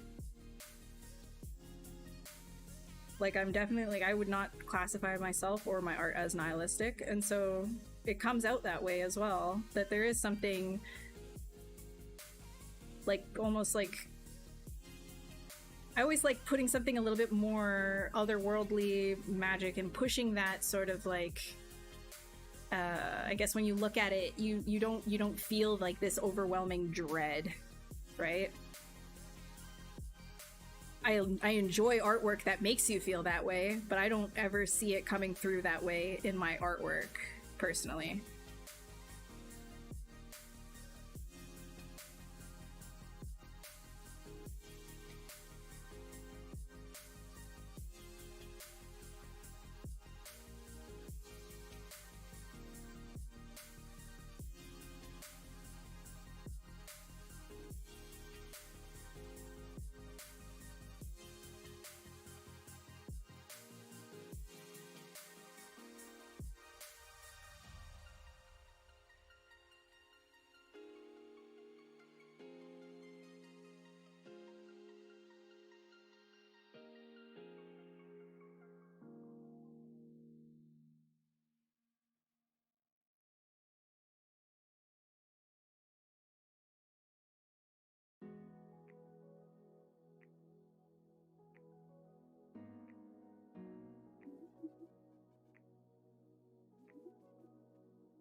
I haven't slept since that time on YouTube. Since what? Since what time? I haven't slept since what, my last stream? I've just been awake that entire time. Is it possible? Tell me how you can sculpt for such a long time, like 4 hours. It's dedication to the craft. Yeah, it's discipline. It's just sort of like you build up endurance over time, right? So I've been doing art for such a long time that doing it for long stretches is super common for me. It's very uncommon for me to just sit down, do something for 20 minutes, get up and walk away. Like I don't, like if I'm gonna be doing art a lot of the time, I will sit down for a long period of time. However, I was talking about this earlier in the stream, that sometimes you get wrapped up and get recursive in what you end up doing, and you start to loop and noodle on things because your eyes are not adjusting and you're wasting a whole bunch of time just sitting there. So in that case, it's best to get up, take breaks, and then come back so that your eyes can readjust. But still, regardless, I end up spending long periods of time. I mean, for work, right? Like contract work, sometimes it can be 14-hour days of just sculpting and then just modeling. So it is also important to get your exercise in and everything like that. But in terms of like life balance as well, that can be a little bit difficult. Especially if you have an obsessive personality. If you truly, genuinely love doing artwork and you get totally wrapped up in it, 4 hours feels like absolutely nothing. And a lot of the time too, like on these streams, you can see how much more talking compared to sculpting I'm actually doing. So that's like another big one, is I'm interacting with you guys too. So the time just kind of zips by as if it's nothing. It's already in the morning. Oh, since that time on ZBrush YouTube? Oh, okay. Yeah. Well, you should probably sleep. That's really early in the morning. It's late at night. You haven't slept yet.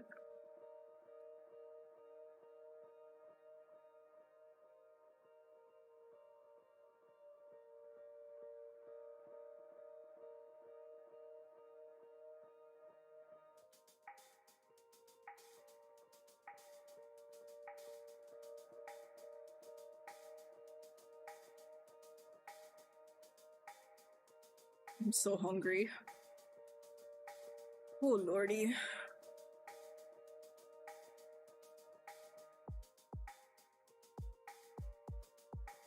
I'm ending in like 15 minutes though, so you got questions, ask them now.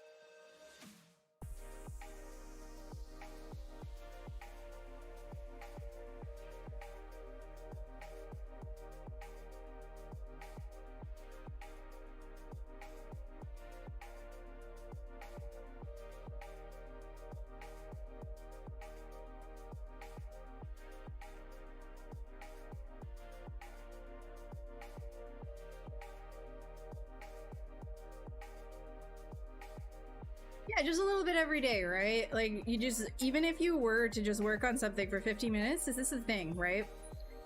You don't feel like working on something, but you have tons of time in the day. I'd say just like tell yourself, okay, I'm only gonna do this for 15 minutes. You start doing it, like 9 times out of 10, you're just gonna get into what you're doing, and then you won't even realize it. You spent more time than just 15 minutes.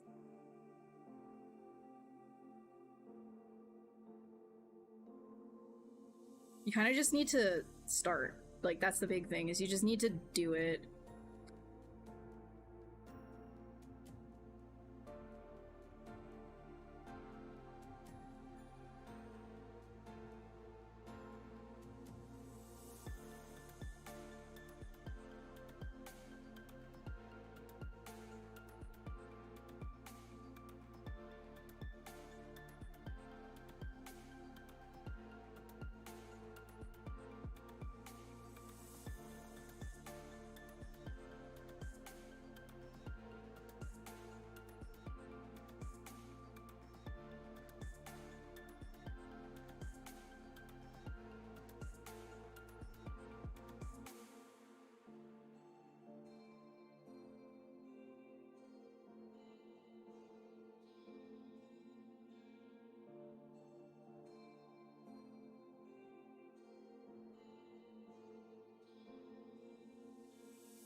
How long did it take for you to find my style? Well, a while, right? Like, I mean, your style, like, okay, let me rephrase this. Not a while, it's still an ongoing thing. And I think, honestly, my style, everyone's personal style, evolves with them over time. So, depending on what you're doing at any given time, you start absorbing that. That becomes an influence on you, which influences your style. So technically, my style has been in progress since I started doing art. You do have a style. Everyone has their own style. It's like your own unique, as a human being, your own unique way of doing something, right? Even if you're just starting a sketch, like if the first time you've ever sketched something, that's still your unique way of doing that. However, as time goes on and you keep refining your technical skills, that style starts to show through more and more. So I wouldn't stress so much about how to find a style, rather than allow yourself to just do artwork. Allow yourself to do things that you like to do. It will naturally happen. It just like if you feel inclined to put a point in an area, like push and pull a point in an area because it feels good, it looks good to you, do it. That's your style, right? Like, it doesn't, like, when people say, I want to develop a style, that's putting you in a mindset of, I'm going to take a couple of influences that I really like and create a style from that because that's what I want to be. And there's nothing wrong with that either. You can do that approach, but I think to be really authentic to who you are and your own personal experiences, it's nice to just allow it to blossom naturally and not to put so much effort or focus rather on when is it going to develop, because it's developing. It's literally developing as you go. That's the beauty of it, right? If you look at any of the famous painters, like this, just take somebody like Picasso. You know, does he have one style, or did he go through many ages and many periods, right? Yes, they're all Picasso style, but all of them are different. They have all changed and they've evolved as he's progressed as an artist. It's the same with everyone. They all, like, everything just kind of keeps going. So my art from 5 years ago looks different than the art that I do today, but it's still my style. And that's kind of how you wrap your head around it. You do have a style. Okay, Austin, I'm ending in 10 minutes. God, you're so... Oh my God, spliced. You're so ridiculous, dude. No, I'm ending in 10 minutes, bro. In 10 minutes. In 10 minutes. We're not ending early.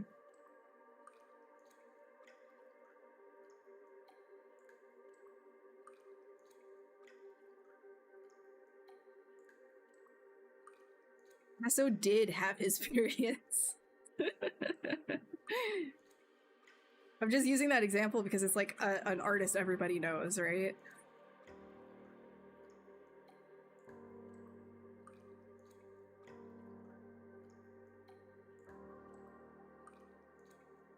Splice big fan. Does everybody know the YouTuber Spliced? Oh my God. I hear he's a RuneScape streamer now.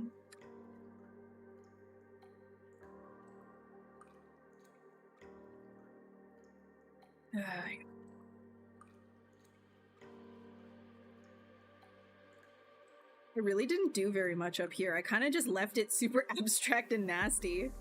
I kind of just was like, yeah, that's fine. This is cool. It's usually the other way around. Usually I'm spending way more time on the head, except for the body, and this time I actually, like, fleshed out the body. Let's go, dude.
Big fan.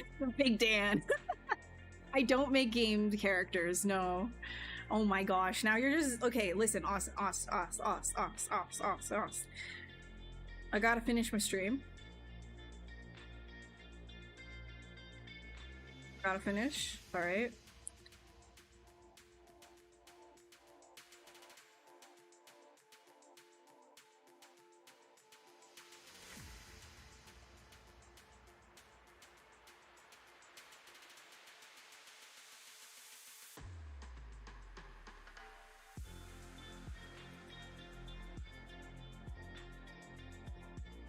How many years have I been working with ZBrush? Well, I would say like going on 9 probably, I think. Or has it been a decade? Bro, it's been a while. That's all. I've been using this program for a long time.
Booktooth. Like me. I'm the booktooth.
The dude with his cape, right? Right? We did it. Dude with his cape.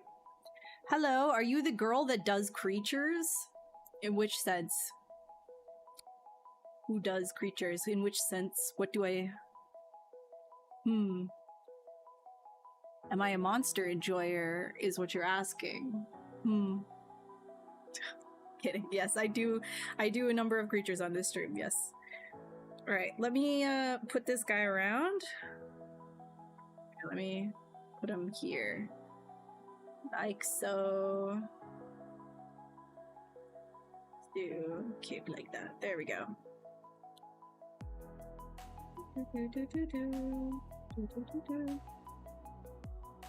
This is Shift S, by the way, to do this.